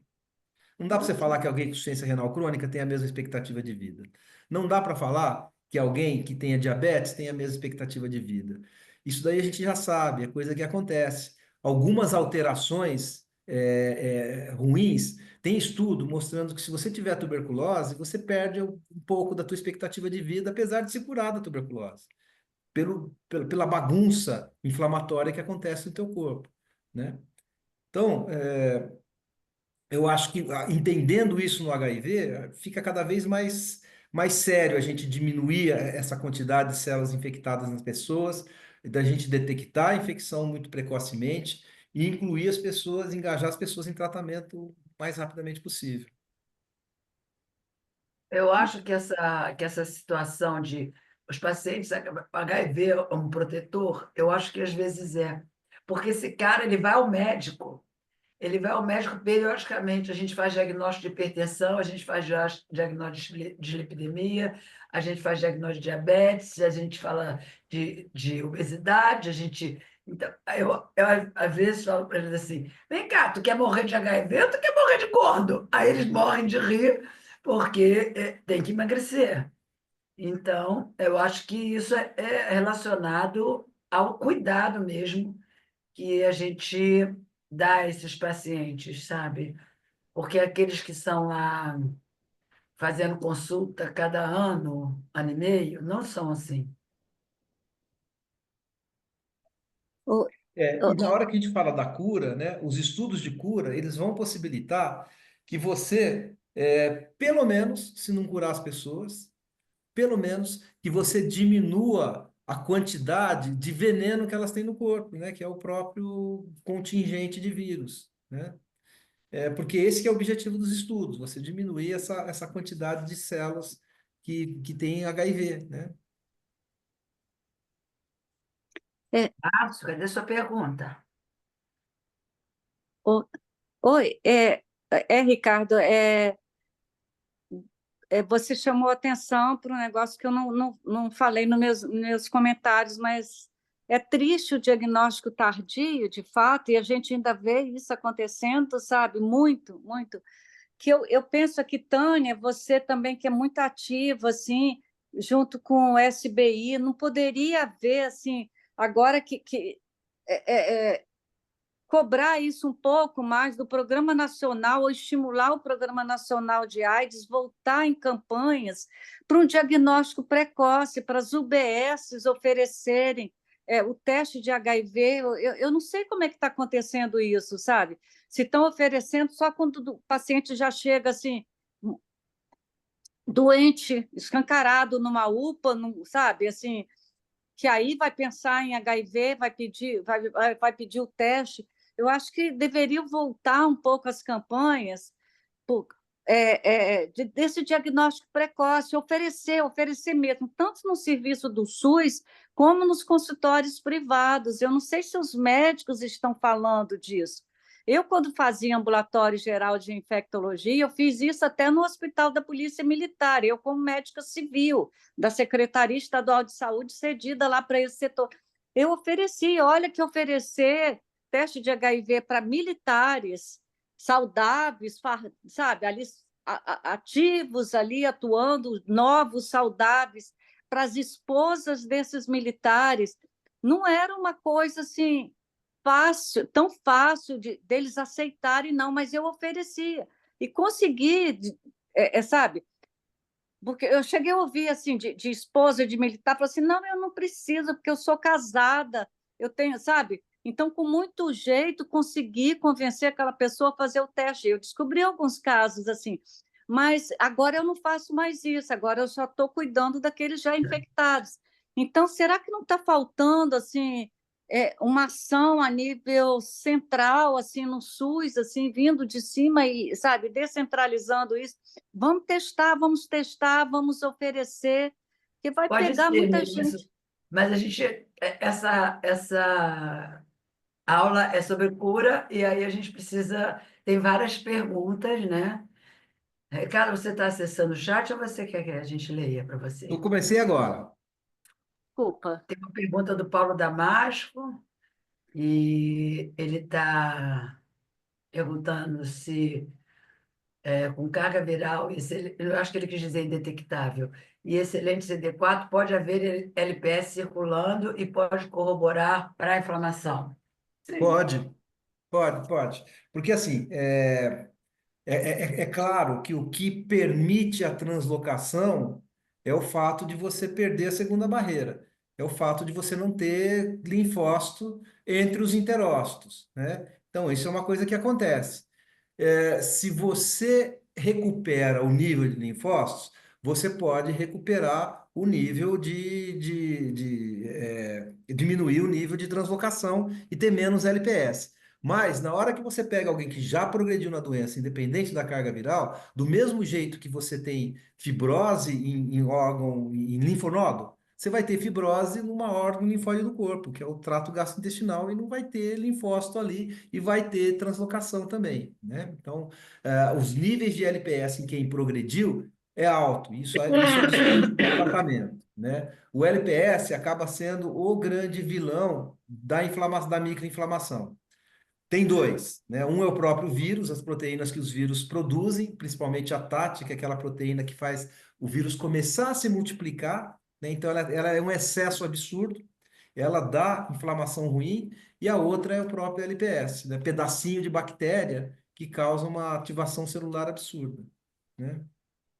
Que faz aumentar IL-10, TNF, IL-6, tudo que é ruim aumenta com a microinflamação. Pergunta do Lauro. Quanto aos pacientes com carga viral indetectável, porém que não recuperam o CD4, alguma pesquisa de medicamento ou produto que resgate a contagem de CD4, que estimule a imunidade? Então, olha, isso daí é uma coisa super interessante. O que parecia ser o paradigma? O paradigma você sabe que eu me lembro, logo no comecinho, o Fauci, há dezenas de anos atrás, ele falava assim, olha, o dia que a gente curar as pessoas, a gente vai ter que fazer um transplante de sistema imune, porque elas perderam a capacidade de produzir CD4, né? Ele falava isso lá atrás. Aí a gente começou a ver que essas pessoas que eram não respondedoras imunológicas tinham muita fibrose no sistema linfoproliferativo e provavelmente não iriam responder, certo? Errado. Uma coisa que está aparecendo agora é o seguinte: talvez você tenha que cruzar um limiar para começar a repor o teu CD4 de forma suficiente. Eu vou falar por quê. A pessoa tem muita inflamação, muita ativação celular e o nível de CD4 que não aumenta, é proporcional à ativação celular. Conforme o tempo de tratamento, você cruza um limiar. Você vai diminuindo a quantidade de células infectadas e essa ativação pode cair. Na hora que você cruza esse limiar, o teu CD4 volta a subir. Então, aquela pessoa que era não respondedora imunológica, parece que ela não está fadada a ser não respondedora imunológica para sempre, desde que ela seja tratada por um tempo. Você tem um salto nesse CD4. E o mais importante é o que acontece com o Fostenzavir. Sempre as pessoas falavam o seguinte: olha, se o teu nadir de CD4 for muito baixo, você não vai aumentar o CD4. É proporcional. Nadir alto, aumenta para níveis normais. A gente fala que é normal, mas a gente não sabe se é normal, porque a gente não fez o CD4 antes da pessoa ter HIV. Se o teu CD4 é baixo, você não vai aumentar para níveis normais. No estudo do Fostenzavir, eles viram que o aumento de CD4 em quem tinha nível menor do que 10, menor do que 50, menor do que 100, menor do que 200, era igual. Então, aquelas pessoas com CD4 muito baixo, elas conseguiam ter o mesmo incremento de CD4 do que qualquer outras pessoas que estavam no estudo com CD4 mais alto. Isso foi novo, mostrando que mesmo aquelas pessoas que pareciam não respondedores imunológicos, com um medicamento diferente, que faz alguma coisa diferente na imunidade, elas recuperaram o CD4. Tem que tomar cuidado, né? Porque o CD4 que a gente mede é na periferia. Só 3% do CD4 está na periferia. Só 3% do CD4 que está dos CD4s que estão na periferia, só 3% são do total de CD4, né? Porque o CD4 ele tem que ficar onde é a casa dele, que é o órgão linfóide. Então, 97% está em órgão linfóide, 3% está no sangue. Então, esses aumentos, eles podem não ser reais, né? Mas talvez sejam, não sei, né? Ricardo, a Cris está pedindo para você falar de metformina. Ah, é, falar o quê, hein? Eu gosto. Ai, Falar o quê, ai. Cris? Fala aí. Enquanto a Cris não fala, lembra aquele caso A do paciente metformina, que você ela roubou? pode ser muito interessante em regularizar todo o ambiente ruim de uma célula, né? Se o ambiente estiver ruim, ela pode fazer isso daí, né? Então, ela acaba corrigindo esse ambiente ruim, né? Então, a metformina, é, a gente tem percebido mais recentemente, né, que, ah, que a insulina faz mal para a gente, que a glicemia faz mal para a gente, que o glucagon faz mal para a gente, né? Os anti-GLP são todos antagonistas de glucagon. O glucagon não vai subir. Ninguém precisa de glucagon. A gente precisava de glucagon há 30 mil anos atrás, quando a gente estava morrendo de fome, né? Aí a gente precisava de glucagon. Hoje em dia, do jeito que a gente não precisa, né? Então a metformina ela entra nesse negócio aí de tentar fazer com que você não tenha insulina e glicose de forma deletéria para o teu corpo, porque a gente não precisa disso daí, né? Agora, como qualquer medicamento, a dose faz o veneno, né? A metformina em dose alta, ela mata a pessoa de acidose, né? Tem a mala, né? Que é a acidose lática associada à metformina. E eu estou falando isso daí porque a gente usa medicamento, às vezes, que aumentam a metformina de forma absurda, né? Como o dolutegravir, né? Dobra a dose, isso não é pouco, né? Ô, Lauro, eu tinha um paciente, não tenho, paciente que o Ricardo roubou para todas as aulas dele, que ele ficou 4 anos com CD4. Ele tinha o CD4 que subiu, ele chegou com o CD4 baixo, carga viral alta, começou a tratar, ele recuperou, ele teve tudo que era infecção neurológica, ele teve neurotóxico, meningo-TB, cripto, tudo que era infecção neurológica ele teve. Mas ele começou a recuperar, de repente, no exame, bum, caiu para 12. Eu falei, está errado. Aí, repeti, era aquilo mesmo. Ele ficou 4, a gente, então, pensou em fazer interferon, né, Ricardo? Que tinha um estudo com interferon gama, mas era impossível, a gente não ia conseguir mesmo. E a gente pensou em toxicidade de núcleos. E a gente resolveu tirar os núcleos desse paciente.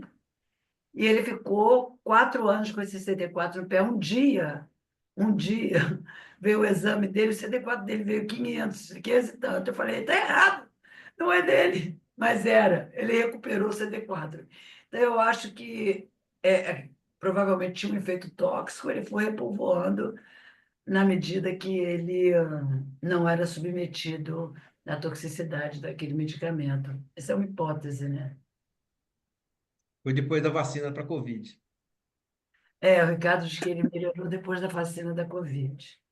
Foi coincidência, né? Mas aconteceu. E eu digo que eu quero sair porque eu acho que eu estou com Covid outra vez. Estou com febre, estou no corpo, estou de garganta. Marcinho, bom, se ninguém tem mais nenhuma pergunta para o Ricardo, Rodrigo, você quer encerrar? Acho que o Rodrigo também está com Oi, febre. Tânia. Oi. Eu também. Parece que temos uma pequena epidemia, né? Eu tô aqui, É? tô com um casaco também embaixo do cobertor, também tô mal. Eu queria mais agradecer bastante o Ricardo. O Ricardo é um dos grandes colaboradores do Clube de Infectologia da Cierj e veio várias vezes. Eu acho que já tem uma boa quantidade de anos que a gente teve o Clube de Infecto e não teve uma apresentação do Ricardo durante o ano. Então, é uma parceria e tanto. Então, só agradecimento. E te agradecer também, Tânia. Obrigado. Obrigado por me socorrer no meu horário de desespero. Deixa eu ver a palma da sua mão para ver se você está com Covid, com endocardite. Deixa eu Não, não ver. tá. Você quer fazer suas considerações finais? Não, eu acho que está tudo bem, Tânia. Obrigado de novo pela